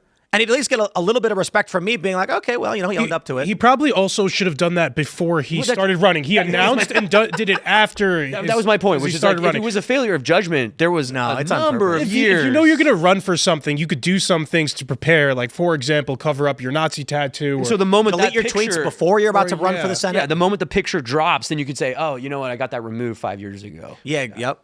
But I will say, I don't want to do too much pearl clutching over this because I don't think people want to hear Jewish people complain about, the Totenkopf symbol on this guy, despite it being there. I mean, I got to be honest. Like, if he came out and said, listen, I don't like his politics. If he came out and they were like, you have a Nazi tattoo, and he goes, you're damn right I do. Next question. I'd be like, damn. All right. You should be like, that's infinitely more respectable. Tattoo. The Nazis just own up to it. Yeah, I'd like to see him go deep on the Prussian ancestry of the history of the tattoo. Did he get it removed? Yeah, well, he says he did. I believe he got covered. Yeah. Let's jump to this next story. We've got a tweet from U.S. Attorney Pirro. They have released footage, the actual footage from the assassination attempt on Donald Trump. In it, you can actually see dude fire buckshot at a Secret Service agent. And I would say it's not particularly clear, but it's clear enough to understand what you're saying. So this is footage first showing the suspect, Cole Allen, they describe as casing the hotel. And, I watched this video, and it's the same thing I bring up all the time. When I was younger, you see videos like this, and you wonder why it is. These people are so stupid. And then you think, well, if they were smart, they wouldn't have tried to stage an assassination in the first place. They'd just be rich and funding super PACs. But you can't accuse this guy of being smart. So you can see him, walking around. And then we have the footage that we've already seen, but it's a little bit clearer. So here's him casing the joint again. And then we have, let's jump forward to the surveillance video in question. So this is Saturday, and you can see it's 8:36. Now, this is the footage that Trump tweeted that was low quality, and this is the higher res version. And you can see everybody standing around. You'll notice the dog is sniffing. I think the dog smelled the weapons. Yeah. And they just like to do his thing. And let me They're doing some maintenance on let me find the exact. They're breaking down security. So here's him running in. He runs in full speed, and then you can see right here. There's a frame. He aims the shotgun at this agent. Oh shit! Who takes some buckshot. Oh my God. Apparently, he was not hurt in the least bit. Oh, which is surprising. That's close range buckshot. Yeah. He fires several shots at him. I think he fires 4. And they draw, but they don't open fire, apparently. Yeah. Or do they? and then they play it again at slow speed. So Kellen brought see those 3 female cops up against the wall. Watch what they do when he runs. The lady cops, huh? Middle one, unfortunately, seems to trip over her own foot. Watch him fire. You can see him fire here. Bang. Dang, dude. I want audio. Do they have audio? No. I haven't Maybe. seen one with audio yet. Super dangerous for Crossfire there. He fires. I don't even want to make light. Now, of any of this. this is the first thing I thought is, how did he not hit them? Right, or this Crossfire is guy. extreme. Those 3 ladies, but yeah. Yeah, when you just grazed them Oh, with the man. shotgun. These look like TSA. I don't think they're Maybe, Secret maybe they're Service. not cops. Maybe that's why they freak out. Well, I mean, TSA is law enforcement. No, Yeah, TSA. It's TSA. Yeah. Girl fell over. Then it's, I got to be honest. I don't expect TSA to go like administrative TSA agents to go chasing after a guy, especially when you got Secret Service and decked out dudes. yeah, you want to be away behind the guys that are pointing the guns down range. Yeah, there is no audio. But He fires, he hits. Jeez. I mean, death penalty. Is that not death penalty? You open fire on a cop? Is that not death penalty? Just there it goes? I don't think so. I don't think so. I think he's looking at life. A combination of the charges would be life in prison, probably several times over. But I don't. Death penalty is usually an egregious crime, like Shooting a cop is not. I think it no, varies by murder state. is not does not warrant the death penalty. It's usually like you killed him in a grotesque and horrifying way. I mean, I think one of the questions here will be what jurisdiction do they bring these charges in? Oh, it's DC. It's Yeah. federal. I mean, that's it. It'll be. He's cooked. He's going away for a long time. And then what happened? He got to the. So talk me through the rest of this. He ran to the top of a flight of steps that he was trying to get down to get to the ballroom, and they shot him when he was at the top of the steps. I don't think he got shot. I don't did think he got shot. Yeah. Tackled. How would Yeah. they not shoot a guy with a shotgun? Well, I'm going to say this. Okay. So homeboy runs full speed, right? Darting through. And I'm just like, he's real stupid. He's real stupid. he runs through the door first. Yeah, what was his real plan? Caltech engineer, and his plan was just to run. Did he really past think he was Secret going to make Service. it That's all the Area way 51. there? Well, I will say this. Running past Secret Service does not necessarily mean he's dumb, but considering the layout of the building and everything that's been put forward, like, this guy is very stupid. I think taking an immediate shot means he's dumb. I'm also wondering why he didn't exercise at all and, like, Did go he's to the apparently gym. talked about how he wanted to do it, but this was his first chance. It's like, brother, have you gone to actually, I'm not going to say anything which could actually aid someone. I'm just going to say he prepped nothing. Yeah. But of course, anybody smart enough and willing to do preparation would probably just open a bakery and become rich. Yeah, or if I'm they were gonna really tell- going to do an guys. assassination attempt, you wouldn't know they did it. Like the wanna know a really secret? good ones, you don't know they did it. I'm going to tell you guys a secret. There's a bakery my friend worked at, and they were doing like 100, 200 grand in sales per day. You want, like, that's why I look at all this stuff and I'm like, it takes a real stupid person to do something like this. Yes, they get Because if you scared and then they really get dumb. wanted to be rich and you were smart, you'd sell cupcakes. But you can make even this is a little bit of a side, but you can make smart people stupid by making them scared too. What were you gonna say? I'm thankfully stupid because it's very scary what a smart, motivated person can do. A smart, motivated assassin, that is. no. As history It's demonstrates. oxymoronic. So the obviously it exists. My point is, most people who are smart will not find themselves as assassins. Sure, hopefully. The payout that hitmen get actually is not worth it. So if you ever watch these like sting operation shows where they'll have like a fat hitman and like the wife comes in and she's like, I want to kill my husband. And he's like, how much you got? And she goes, 10 grand. And he goes, okay. Like, Yeah, but I think Bro. the past few years have demonstrated that a motivated individual who wants to commit a political assassination, whether it be Trump at the Butler rally, Charlie Kirk, or Shinzo Abe, yeah, Shinzo Abe was crazy. He had like a these happen makeshift regularly. shotgun. These assassinations happen regularly. And I mean, it didn't take much besides one motivated individual. A lot of these didn't have large conspiracies to them, as far as we know. What about Assassin's Creed? The dude in the game, you have a wristband that and for no reason, I love the game lore. You cut your your ring finger off so that you can make a fist and the blade can go through where your ring. It makes no sense. But the point is, you have a concealed blade. It's just life is so precious, and it's really so easy to kill people. And there are a lot of. Well, I don't want to sound sketch. It's just that it's true. Life is so fragile, and people have a lot of contact with a lot of people just below the president, and it's easy to have relative access to them. Especially when so much of the security around the president is just performative. And you see all these guys, and not a single one of them saw him running down the hallway until he was already upon them, making his way through. Totally. And the shooter at Butler was just some kid allegedly acting alone, and he managed to get onto a roof that was unsecure. Right. And another example where I don't buy all that. Well, you'd assume the only thing that they would do, if anything, would be to secure the perimeter, and they didn't even do that. To be fair, as you hear this narrative like security was really bad, that's just not true. The guy got nowhere near the room. I think he wasn't even on the correct floor. He wasn't. Startling nonetheless. Yeah.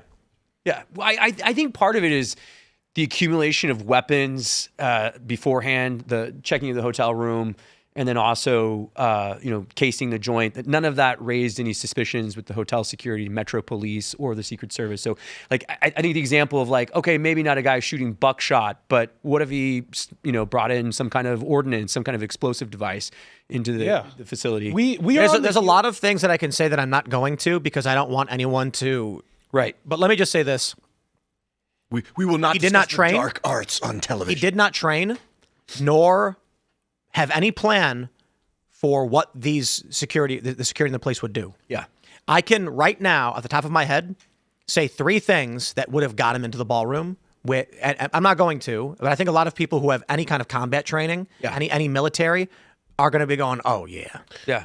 Simple things. But you don't want to say them. That's why I think Trump's on the side of the deep state, because there's none of that military try. I mean, he has the deep state. Yeah, I feel like he is now with the deep state. No, not with them. He took it over. Oh, he has taken the deep. Yeah, because I haven't seen these any garbage real attempts. It's dudes that are pissed off by the media. It seems No, again, Ian, I got to stress. I don't know. I don't know. The math is actually really simple.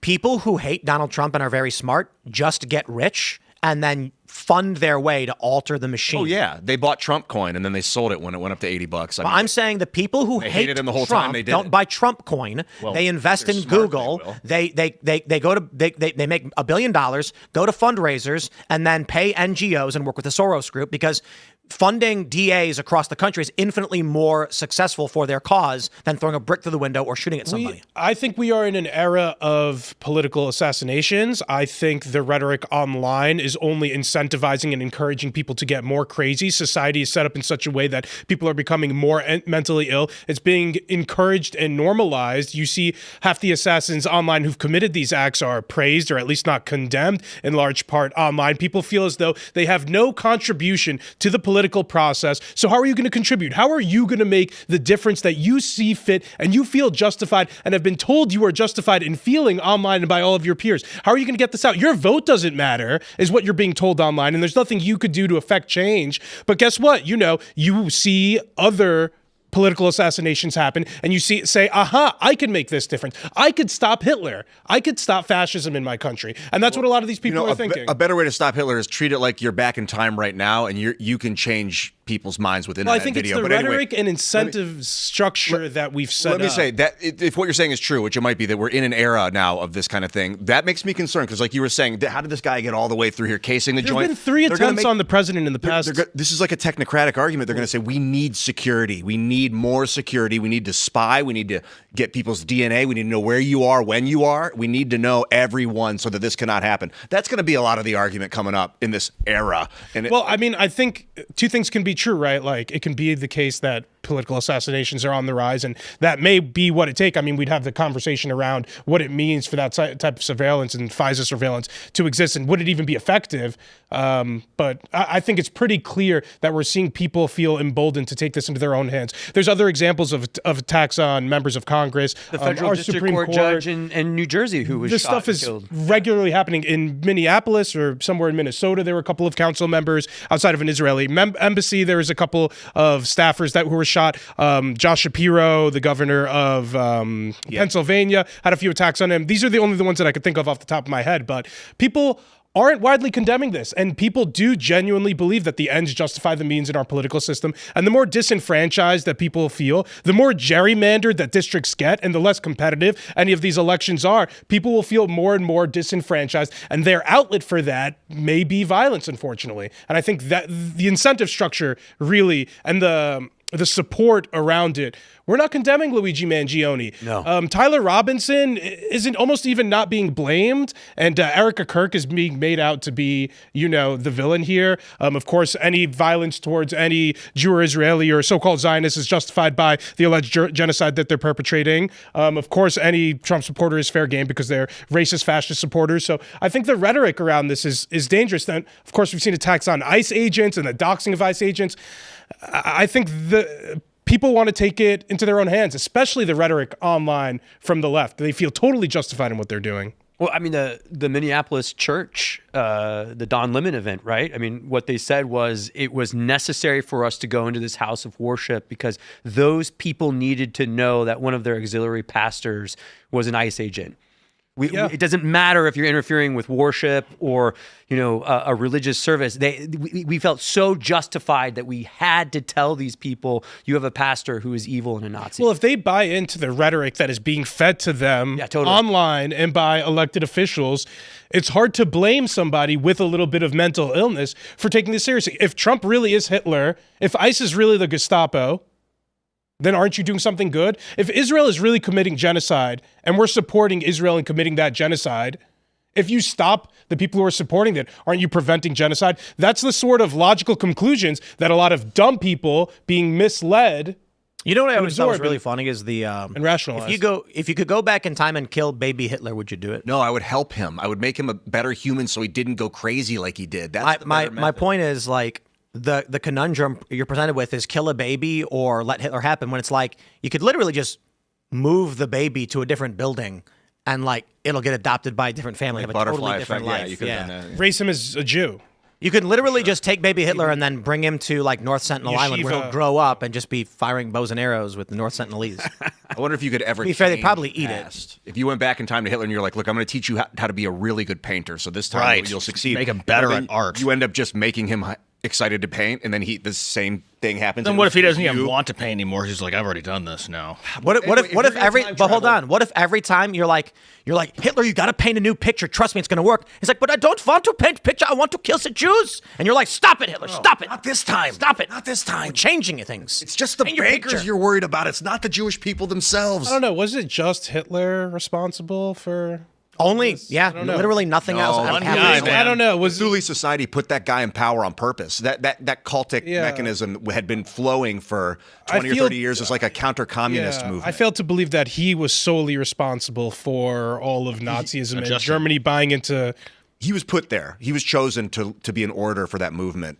It was not an counter-communist because it was like communism. But to bring this, I think, full circle to the gerrymandering, because I think that plays a role in this, because again, it gets more, as Tim was saying, more extremist lawmakers elected into office. It incentivizes more extreme candidates because they only need to play ball in the primary and not the general. And if their rhetoric is getting more extreme, people again have less of an outlet for their politics in these general elections. I think you're kind of setting up a powder keg in many senses.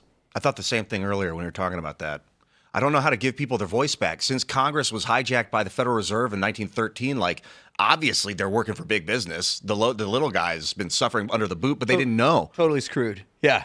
I think that's one of the big problems, right? Is like there's no value to the money for working class people. They have no access, even if they have a member of Congress who is ostensibly equal to their ideological preferences. The members of Congress are all owned by big banks, by multinational corporations, by special interests. So, can I pivot and ask you were in Trump 45. What do you think about Trump 47? What do I think about 47? I think there have been some really exciting things that they've accomplished. I think for those folks who like to say, well, 47 is the corrective to 45, we solved, a lot of the personnel issues. I don't know if that's exactly right. I think there's some of the similar problems that we experienced in 45.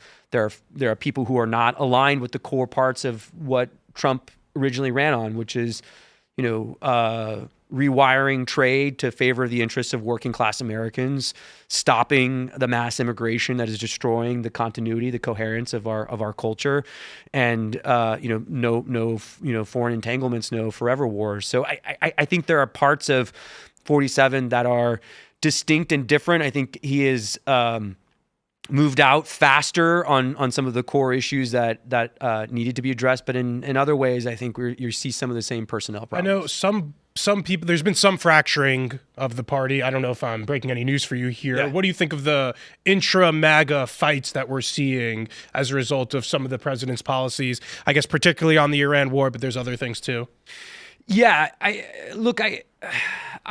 some of that's really difficult to disentangle from the nefarious influence of social media as a new way of not only just getting clicks but monetizing. So you mentioned like the way that like a grieving widow is now somehow twisted and reshaped as the villain of the story. And there are plenty of people who have a direct incentive a monetary incentive to do that. So I think the biggest voices in this discussion all have some very interesting incentives to part with the president. Now, I think a few of the folks who have parted with the president most recently, it is on a question of conviction. I think they vehemently disagree with the president's decision to go to war in Iran. And I think as the situation plays out in the Strait of Hormuz and its cascading effect on the world economy, I think they feel like they are justified in that opposition. So I think the question is now, if President Trump were running for re-election in 2028, would the coalition that secured his victory this last election, 24, be there for him? And I don't know if that's as much of an interesting question because he wouldn't be able to run again. No, I'm saying if he were running, right? I think the more interesting question would be, would J.D. Vance or Marco Rubio be able to inherit that coalition? Do you think there's a choice for who would be preferable in a MAGA heir apparent situation?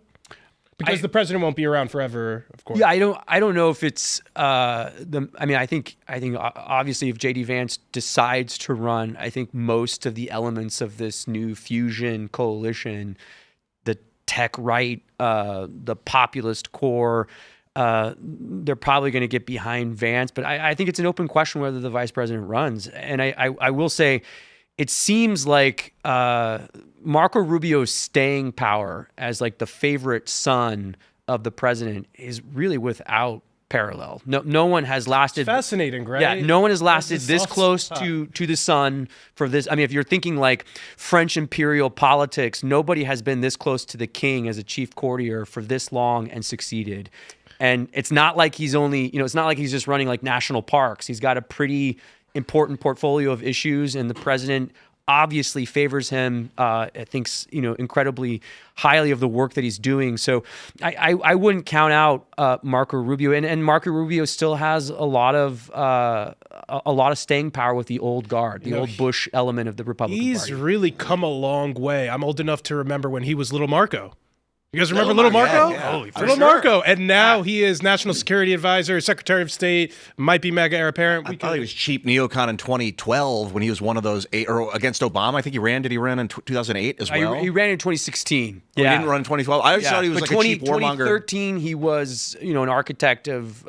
He had joined on some controversial bipartisan bills, and then he ran in 16. But I think that there's a lot of daylight between that Marco and this Marco. Let's grab this story from The Independent. Mysterious earthquake swarm near Area 51 sparks conspiracy theories about secret testing. The quakes range from 2.5 to 4.4 in magnitude and struck within miles of the mysterious Area 51 military base. They say at least 17 earthquakes have been recorded in the past 24 hours. That's crazy, right? Testing, yeah. That sounds. Yeah, they must be testing something, right? Sounds like Area 51, of course, the Nevada test site. 4.4 magnitude earthquake struck 2.5 miles below ground just after 3 p.m. on Wednesday, followed by over a dozen smaller quakes. More than 100 people reported feeling the quakes. Geophysicist and internet personality Stephen Burns claimed in a video on X the 4.4 magnitude quake was in an unusual place to get an earthquake, adding that it's particularly shallow.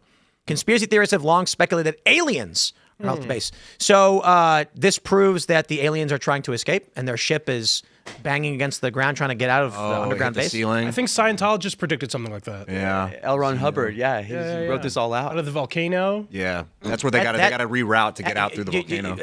No, that's just so wrong. Oh, okay, I thought it was Xenu dropped the aliens into the volcano, killing them. Yeah. And then the Thetans came out of the volcano Yep. and entered people's bodies. Imagine we made fun of Islam the way we just feel so callously So to make fun of brazen. Scientology. It's gonna be really I don't even think twice about it. Right. Elad, it's going to be funny because, worked there once. Elad's sitting here and then, one day he's going to die and he's going to find himself like walking on a cloud being like, where am I? He's going to walk up, there's going to be these pearly gates and you're going to be like, can I come in there and be like, hey, Scientology was the right one and you made fun of him.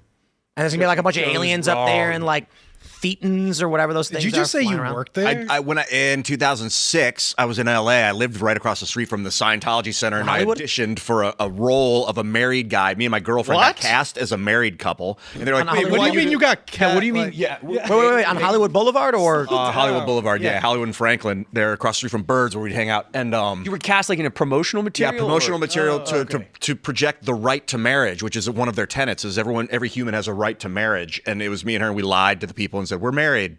And we weren't, which I thought was kind of like indicative of what that whole religion is fake. It seemed to, it was like this whole thing. You look they like didn't you even could be a Scientologist too, though. easily. They Like, wanted me bad, branded dude. you We would on. hang out. I knew a lot of them. I mean, Did they test your? Yeah, I did the E-meter. I would walk around in And what was your score? Wait. Say more about the e-meter. What? It's like That's you hold what they these make you two do? metal rods, and then they tell you like your E. I don't know if that's your chi. I don't know what they were telling me, but they're like, yeah. You ever go to the I thought the arcade and you hold thetans- onto the yeah, handles and yeah, it like shocks yeah. you a little Yeah, bit? I yeah. think it's just like that and it makes you feel a little shocking. they And have then it like fake measures something. They have, and then workout- they tell you you're not sufficient and you need to like, I don't know. It go might through be their process. measuring something, but like they have workout tech where you can hold a metal bar and then stand on a scale, and it'll tell you like your body mass index and all. So Yeah. it might have been measuring some frequency, but So I think this could work with impressionable people. You're a bit impressionable though. Why didn't this work on you? Why didn't super they? skeptical. I don't know. I see. don't get into earth religions anyway that much, so I was just like, I don't even think of it really as a religion. Not It was earthly like- It was more of like Wait, what, club. Yeah, hold on. Go back. Earth religions, like instead, like cosmic religion. Yeah, like Scientology Silver feels like a Surfer? cosmic Human- religion. No, like with the anything Thetans. human ideas that were developed by humans. I don't really put too much faith in human ideologies that much, as opposed to like what God really is probably real. So I'm not too like adherent to a one way I gotta think of it. It's just, and I always thought it was more of like a guys club, a Scientology. It didn't feel like a religion. DC is a Scientologist. It was like a fraternity. Cruise. Yeah, Tom was in it. He was like the most famous one at the time. John Travolta. Travolta got. That's got not a pushed bad through- squad of Will- people to they- be Will with. Smith was a Scientologist. They'll tell you, like, they'll make you super famous if you join the fraternity, basically. Then you pay them a bunch of money, and then you hang out at the bar with them afterwards. You all become friends. Oh, they drink too. They cast you in their movies. I think that's the whole. How do they feel about Jews? Did they I don't know if there? they drink. I don't know if they drink. I was just saying that I never drank with like Scientologists or anything. I don't know. I didn't ask. And I only went there once or twice. And Or twice. it's kind of like Jews. Like I never thought they were a religion. I just thought it was another type of Christianity growing up. We're better than I don't know. I just said that because you're here. Yeah, no, I But it know. was like I don't know much about religion, man. I don't. Oh, it's dude, all yes, the you same do. to Don't be me. so modest. People are people. When you look in their eyes, they just want to eat food and get Music good rest. is your religion, bro. That's true. Praise God. Are you of An earth religion? Yeah, I mean, yeah, I am of an Earth religion. Yeah. Oh. There you go. I prefer Earth religions to say Martian ones. Really? Yeah.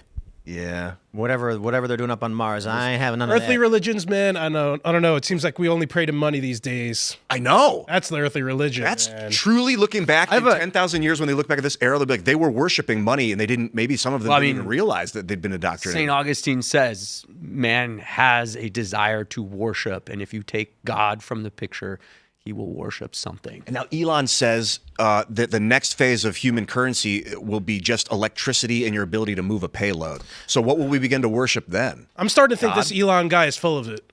I don't know. Just me. He just sees far ahead. He sees cycles. No, I don't know. Ever since the Doge stuff, like, and he promised like $1 trillion and only got $1 billion, I was just like, well, I knew before that too, but that was the nail in the coffin. But, so it's better than zero. Yeah, it is better than zero, but if you overpromise and underdeliver, then you didn't do what you said you were going to do. Yeah, people are disappointed. And it's a big disappointment. And Well, I think in a classic engineer's approach to government, I don't think he expected to find so many obstacles from his own side that people within the administration or maybe even within the cabinet were going to say, no, not this program, because this is my part of the deep state and it has to stay. I do wish I had as many kids as him. Not as many baby mamas, though. Do you have any kids? No. Are you planning? I hope so. What's the plan? The plan is to find a beautiful Jewish woman. So once you find her, what are you going to do? I'm going to propose to her. See, my problem is I find the girl and then I'm not good enough. Well, then you didn't find her. Yeah, I thought I did. But like, you're always like looking I for thought the this girl. was like a birds and the bees conversation. Yeah. How old are you? What are you? What are you going to do? Ian, you need to do it sooner than later, man. Because my whole life I'm like, I 47. gotta find the right girl, and then I'm like, no, I gotta be You the look right so guy. young, but you might as well be. You're one foot in the grave, man. That's what it's starting to feel like. It's Even crazy. though you look so young. well, Yeah, what do you have, 47? yeah, 47. That's washed up, man. I think I had Got 32 years left. genetic age of 44 last time I That's what tested you're it. pegging it at? 79 is life expectancy. Yeah. Okay. Yeah. But That's that's not my assessment. That's Right. just what it is. Right. Shit, we're Statistically, gonna die. well, maybe. I'm halfway there. I'm just crossing the hill right Dude, now. they're saying like you're gonna live to 150. Pretty much everybody's gonna be like 150. Well, I'm not At going this to point. die because I'm rich. The rest of you, I don't know. Maybe you. You're friends with the government, so. There you go. Yeah. Would you plug your brain into a machine? The no, like the cryogenic, like Walt Disney, like just save my brain in my head. No. like- Brain digitization. Oh, They yeah. they or plug either. a Neuralink in, and then slowly, bit by bit, they replace your brain with quantum or nano neurons, and then after 30 years, your whole brain is cybernetic. Yeah, no, I'm not down with the cyborg thing. Me neither, man. I don't want to die because life is awesome, but sometimes I'm like, I don't know, death is awesome Sometimes you just too. want to let it go. You know, just like here we go. Sometimes I'm just like lost, and I'm like, what are we doing here? Other Having than kids. procreating, and then what? Like, what else is Earth the purpose? religion. You have kids. Be fruitful and multiply. You pass butter. Pass butter. You pass the butter. That's all. That's your purpose. Just like just help people out a little bit. No. Keep doing it. Ian, just you during breakfast. You're only here so that when I say pass the butter, you do. I mean, that gives me something to do at least.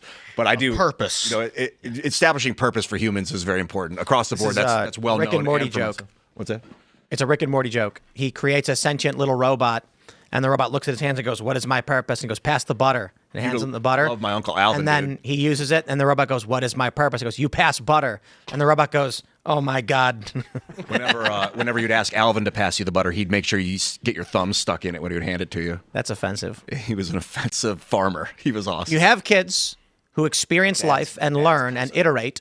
And the function of life, whether you want to call it purpose, is to organize free energy into complex systems, serving as negative entropy, although operating at a lesser rate than entropy itself. Here's what I want to do is prevent World War III.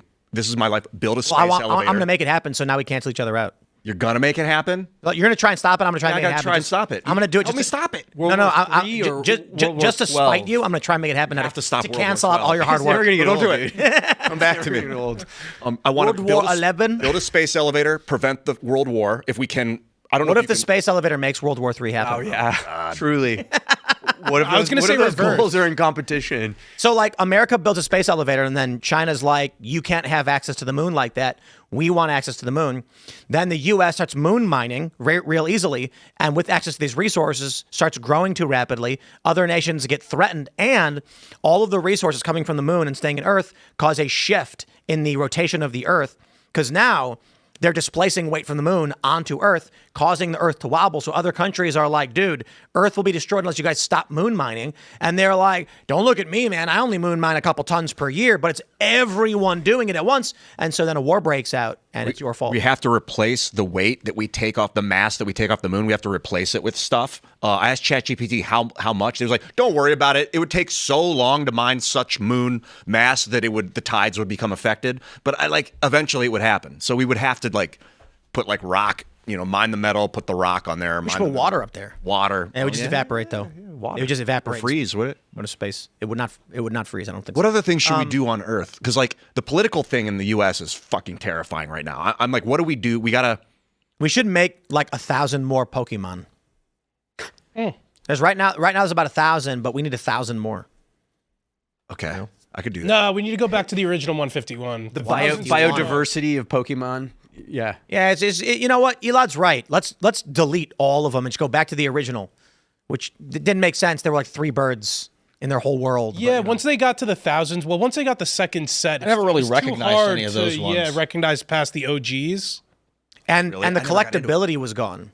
Yeah. Because the original Pokemon, there was only one species that had male and female. Every other species was just asexual, I guess, or hermaphroditic. They should have capped it with Mewtwo, with Mew and Mewtwo. Like, that's it. That should have been the end. Can't participate. I never played it. I never saw it. I don't know anything. My buddy sang the theme song. That's all I know. Jason Page. Were you a Yu-Gi-Oh guy? I guess. Does anyone remember guy? Crazy Bones? I was thinking about this. Oh the other day. yeah. It's hard to explain what that flick, was to like a lot of people. Yeah.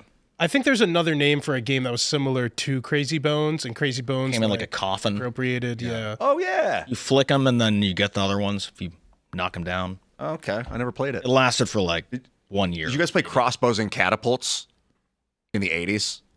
I mean, I just keep talking about old board games. Theo, how old are you? I'm 40. I'm just a few years behind you on the journey into the grave. And Ian, you look a lot younger than him too. Well, genetic age and solar age aren't the same. You know, that's why I mean, I like that. Solar age. Yeah, your genes can get younger. Your telomeres can regrow. Okay, I just saw this. I got to pull it up because it's fun. We're going to talk about this real quick. This is from r/theories on Reddit. The ballroom bunker must be stopped at all costs. We have to prevent the ballroom bunker from being built. We have to. The ballroom is so important to him because it's not about the ballroom. Never was. It's about having a secure location for his Night of the Long Knives. Wow. Oh man, how many upvotes does this thing have? 290. His supporters want mass arrest. They post about it constantly. After they indicted the SPLC, his admin linked judges who work at the SPLC as lawyers. We're being slow boiled alive. Yeah. The same people building the Silicon Valley bunkers are building his. Why are they all needing these bunkers? Why it's so important? Do you really think they're going to allow us to get back in power and risk them getting arrested? They're all implicated in the Epstein files. The only way he gets to keep the government buildings with his name, passports, the golden dollars, his statues, his arch stolen billions is if the billionaire and he wipes us out and stays in power. They can't live with us knowing what we know. There is only one outcome in this timeline unless we change it. We are in grave danger. Yes, you are. Trump wanted to make the Strait of Trump. He wanted to change the name of the strait. I don't know if he wants to, but he posted that with his Truth Social account. He posted. I got to be honest. Like the Trump passports, Trump accounts. Did you guys? So I looked up the Trump accounts, right? Yeah. And it's IRS form 4547. Yeah, 4547. It's genius. Oh man, It's genius. Okay, the Trump passports. I'm like, I see people posting, be like, man, I really want to get one of these, and I'm like, are you joking? It's a novelty I don't really care about. But the people who are like, yeah, Trump passport, I'm like, No, I totally want to get one. What do you mean? It's going to be iconic, especially like 10 years out from now. Oh, and even thinking of 100 years. No, from it won't be iconic because 10 years out from now, there'll be the 10th edition. No, they're definitely like, once Trump's out of office, they're definitely wait. Change it back to What do you golf mean in once Mexico. Trump is out of office? Yeah. Oh, you're one of those guys? He's not leaving? One of those guys? Trump is building like that meme where it's just every 4 years. Ballroom. Guys, the ballroom is actually not a ballroom. It's the launch facility for Trump's Voltron. Oh. So, yeah, Hegseth, Cash, and Rubio each have a robot, and so does Trump. And when they come together, they come out of the ballroom, opens up from the roof. What about, does JD have one? Yeah, JD. Yeah, JD is the chest, and then you've got Hegseth Patel the arms. Trump is the head, and they Voltron, and then they're going to just rampage through America, stepping on Democrat congressional office. It's not a ballroom. It's a what is it? It's like his pyramid. It's his tomb. It's going to be the president's tomb. That's where he's going to be referred to at the White House. Very Egyptian. Exactly. It would be funny. Modern. And beneath it is going to be all of his riches. That's where it's going to store all of his money in gold. It would actually be hilarious. I'm sorry, it would be if as soon as it's built, they line all of Trump's like assets, just like gold, cars, and then right in the middle is a cryogenic chamber, and Trump just gets in and says, "I resign," and then lays down and just freezes him right there. Sealed off. Yeah, the whole room, gigantic iron gates come down, steel shutters. No one can get in it for 200 years. It's just there. And then like 100 years from now, I'm like, yeah, the 47th president's still in there. I have a feeling. I guess if the Republicans hold office, it probably won't happen. But if the Democrats took the presidential power, that they would just undo a bunch of the naming stuff that Trump's been doing. Well, I think that's guaranteed. Okay, I thought so. All of it. Is this real quick? The conspiracy theory here is that under the ballroom actually is a massive bunker. Oh, and the libs think the ballroom is the guise, is the like we're building a ballroom for special events, but it's actually so they can build a deep underground bunker with special capabilities and stuff like that. I imagine There's already definitely have funny one. business under the ballroom. I don't know whether or not that was like the impetus for why the president wanted to build it. What in the funny first place. business? We don't know exactly, but some funny business. Like clowns? Definitely clowns. Juggling down there. Something is going to be going on under Clowns there. with laser guns. Yeah. Something off. Yeah, one clown's juggling while the other one shoots them with the lasers. And Trump's down there going like, I love being president. I don't think they've made a new situation room in a few decades. Like, there's a couple of different, things that would make sense for them to have. You mentioned just... Well, so the conspiracy theory on the White House shooting is that it was staged to create a legal justification for the ballroom, which is dumb because it doesn't make sense legally. You can't go to court and be like, this extraneous event occurred, therefore I now have legal standing to build with taxpayer dollars. So they're going to be like, these are unrelated things. You don't get legal standing based on a thing happening somewhere else. I bet they got a big bunker under the White House. No, under the White House is a network of tunnels. I've been there. Okay. You can just go there. Oh, cool. Yeah, they have bowling alley. Oh, do they go deep? I bet, do they go deeper than they Yes. There's deeper and deeper and deeper tunnels. And they go 40, 50 miles out. Wow. Yeah. So the White House is a complex. There's a couple buildings. Like there's the White House. And you go there quite a bit with the press briefing. There's the White House and then there's the buildings next to them. And underground, it's all connected. Exactly. And then there's secret tunnels that go way out 40 miles into like western Maryland. Yeah, in case like a nuclear blast happens, they need to evacuate. They drive. They're What do you big. guys think they were testing in Area And 51? actually, if you walk around D.C. and you're smart, you can find the old tunnels. The old tunnels, some of which are like at Georgetown University, that were used during the Civil War. You can see the exit. Oh, wow. There will be like a weird thing where if you don't really think about it, you know what it is. But if you know where they are, you can see the exits that pop up in the middle of D.C. or somewhere where they're exits to secret escape tunnels. And it's completely reasonable for people to dig tunnels every now and then, and there's nothing weird about that. Boring Company Elon started Boring Company, and then it just went dark. It's totally government. That thing at this. They're building so many tunnels right now, dude. It's not a ballroom. Time Magazine's calling it a massive military complex. Interesting. What if Trump is building like, what if Trump really is everything Democrats have claimed he is? And all the Republicans that are like, I wish he was the fascist they claimed he was. He is, but not on the surface. So we don't get anything we actually want, but all of the worst things imaginable are actually happening. Well, I mean, the crazy thing though about this picture that's running with this story in Time is it assumes that we don't have Google Earth imaging. Like you could bring up the satellite pictures of what they're building. So if it is a massive military complex, China, Iran, everyone already knows about it. That's one of I'm skeptical of this because they would have done more to secure the site and they would have moved faster to construct even before the lawsuits started. It's very also, I don't think you would want it right next to the White House if you were going to build a big military complex. You want it farther away so if it gets hit by a missile, it doesn't blow up the entire placenta. Yeah, I mean, I think, you know, the one thing a lot of Americans don't understand about the White House is it's a 18th century house that's doing triple, quadruple duty now as the nerve center of the executive branch, as the official sort of meet and greet for the head of state, for the first ladies. It's maxed out. It's totally maxed out. The president is not wrong. I mean, when, the thing that liberals made a big deal about in 45, that he came and he was like, wow, this place is kind of a dump. I mean, there's so many people going through there. The quarters are cramped. You mentioned the Situation Room. I mean, the last time it was rewired was, I think, the end of the Clinton presidency. The last massive retrofit of it was under President Nixon. And these retrofits, because it's a place of work, they just kind of paper shit over. So the building needs to be updated. I want to stress this too. Living in the White House would be living in a hotel with a convention going on 24/7. 24/7. It's like the most miserable thing that you could imagine.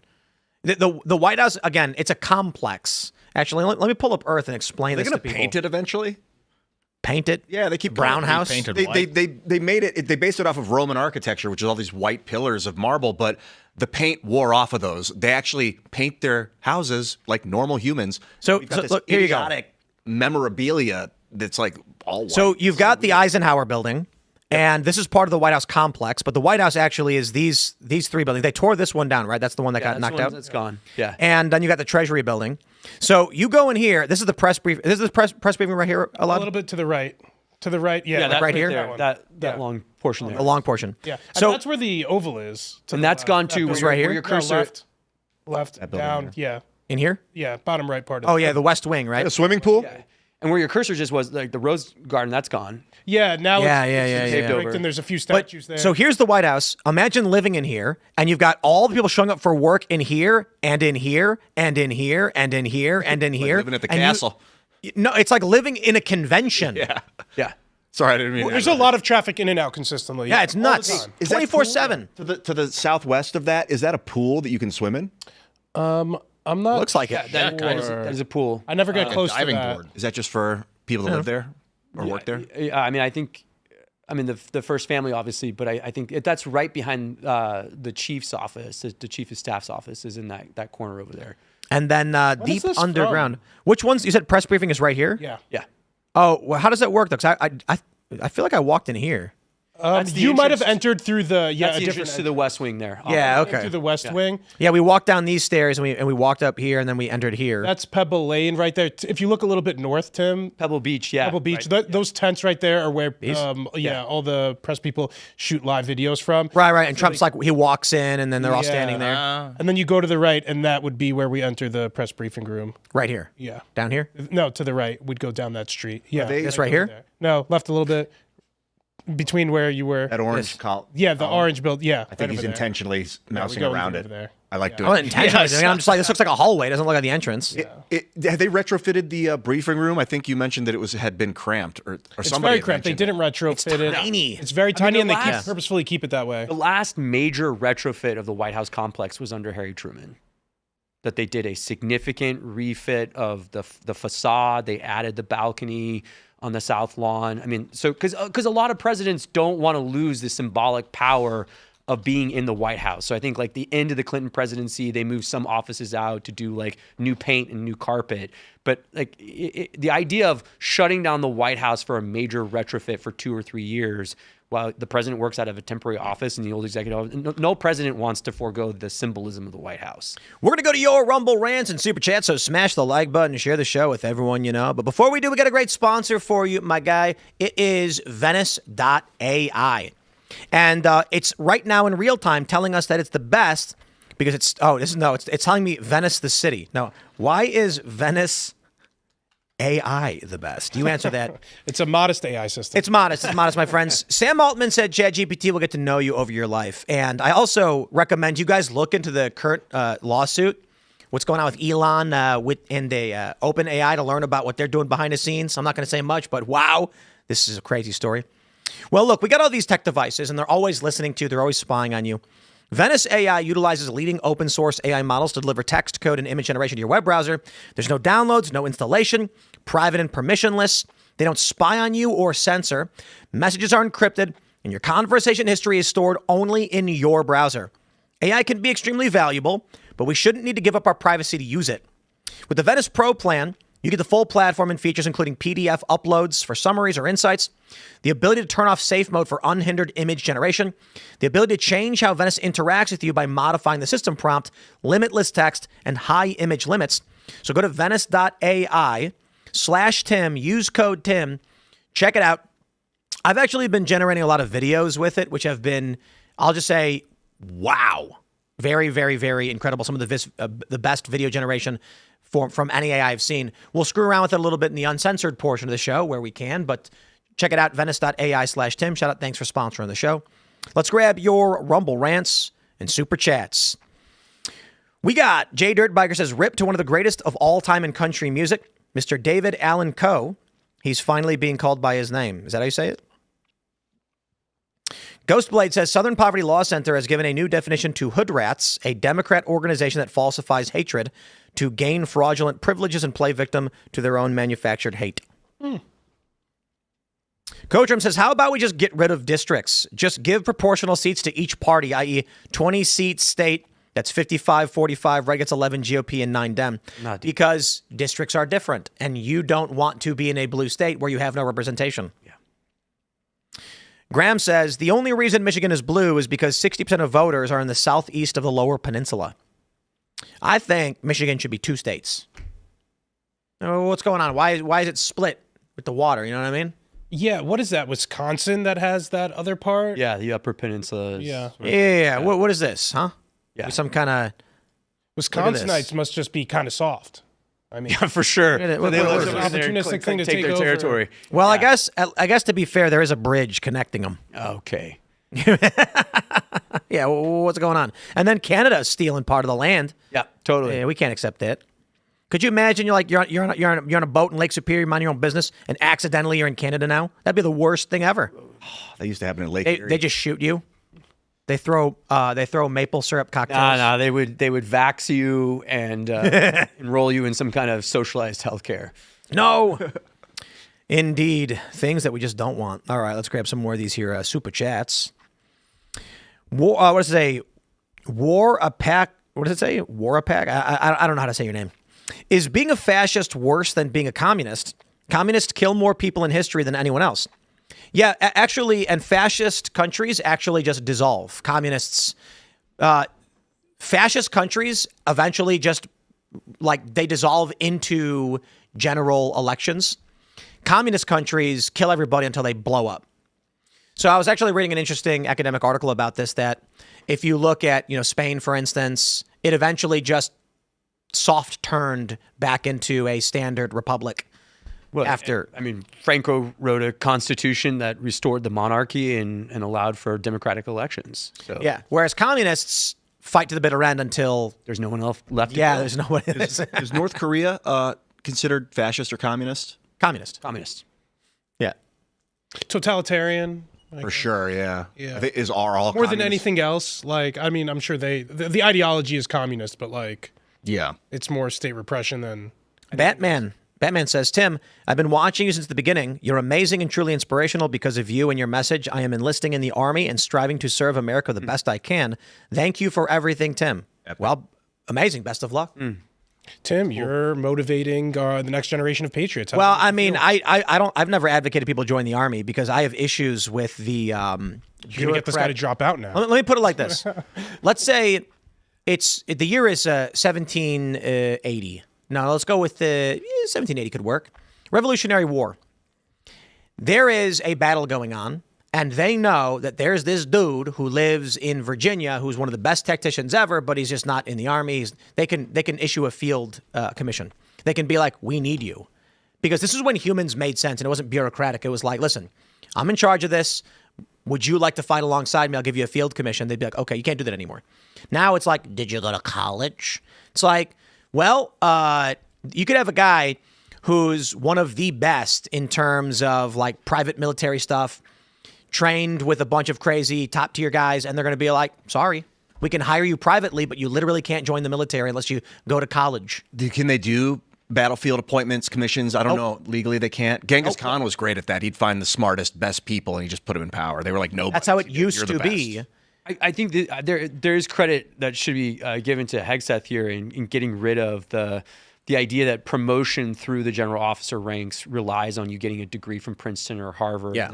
That's gone. But to Tim's point, I mean, like, look, under the current bureaucratic system we have, MacArthur would have been out before the end of World War II. LeMay would have been out because it's promote or you're out, and there's an age cap on promotion. So all this genius that we credit now would have never been in the positions they were in those pivotal moments because of bureaucracy. It's way too bureaucratic, and it becomes rigid. And I know it's a large organization, so not everyone has the same experience. But the people that I know who have served, when I stayed briefly at Fort Carson for about a month and a half when my sister was living there, and I stayed with her. And I lived briefly outside of Fort Eustis when my brother was stationed there. And the stories that I hear from people there, they're just like, it's like working at Walmart. You might go to the chain of command. You might be like, hey, here's a thing that needs to be solved. And they're like, the mechanism doesn't allow for us to solve problems that way. You hear about the bureaucracy of it. And it's just, it is inefficient, in my opinion. I would love to. I know getting Hegseth on the show is a big ask, but and maybe while he's serving, we can get him. That'd be great to hear about what it was when he came in, how he's changed it, what he wants to change it to. Yeah, we just have to go to him. Okay. I think we've already had the discussion with administration people, and it's like, bro, you're trying to get the Secretary of War to come out here for your show. Like, go there, and he'll sit down with you, and he'll talk to you. I do think this is why you see such a virulent reaction, the antibody reaction from the deep state and the DC elite to Hegseth, is because he is changing a lot of the ways that we recruit and we get the general officers, but also some of these like really fake and sort of silly requirements on like, well, you can't be an officer unless you went to a college, or you can't promote unless you got this, fake credential from the executive program. Yeah, we can't function this way. Like, there's going to be some dude, and this is the problem with the over-reliance on private enterprise to subsidize effectively the failures that we're having in our military. Now, by all means, I think it's great if you're signing up, if you're enlisting. That's absolutely fantastic. I'm not trying to rag and say don't do it. I'm just saying there's a lot of guys who work in cybersecurity, for instance, and they grew up in a world of computers where they became some of the best OPSEC guys on the planet. And they did not go to school, and they did not train to be in the military. And now the government relies on private contractors for most of this stuff. Maybe not most of it at this point. Maybe things are changing. But it was always silly to me, and largely this view is predicated upon this, that I knew people who were the best hackers you'd ever see in terms of actual computer networking, real computer hacking. And they would do private contracts, be outside the chain of command. And I'm like, this is dumb. Why can't they go to you and say, we're going to put you through basic training. You are going to come in as an officer specializing in cybersecurity. You can be in the military. Nope, can't do it. So what they do is they hire you privately, and then you're outside the chain of command. And it's just, I think that's dumb. I think it's bad for the U.S. military. And I think to your point, the over-reliance on like the private sector subsidy just compensates for the obvious inefficiencies, the pathogens in government. I suppose the argument that I've heard is that there's a lot of things you need to know that is administrative about being an officer, the functions of the chain of command, the ranks, even pay structures. I think security clearances too. Like how you actually do it. You can't just be a regular person who has no idea how the machine works and come into the machine. Well, the only thing I would say on that is, so I'm a reservist in the Air Force. I was a dude off the street. I went to officer training school. They don't teach you any of that stuff.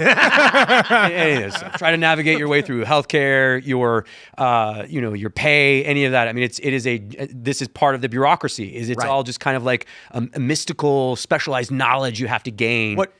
What really I think got it for me is how many times I heard someone who was really passionate and wanted to be in there for a career, but they felt that they were held back by bureaucracy.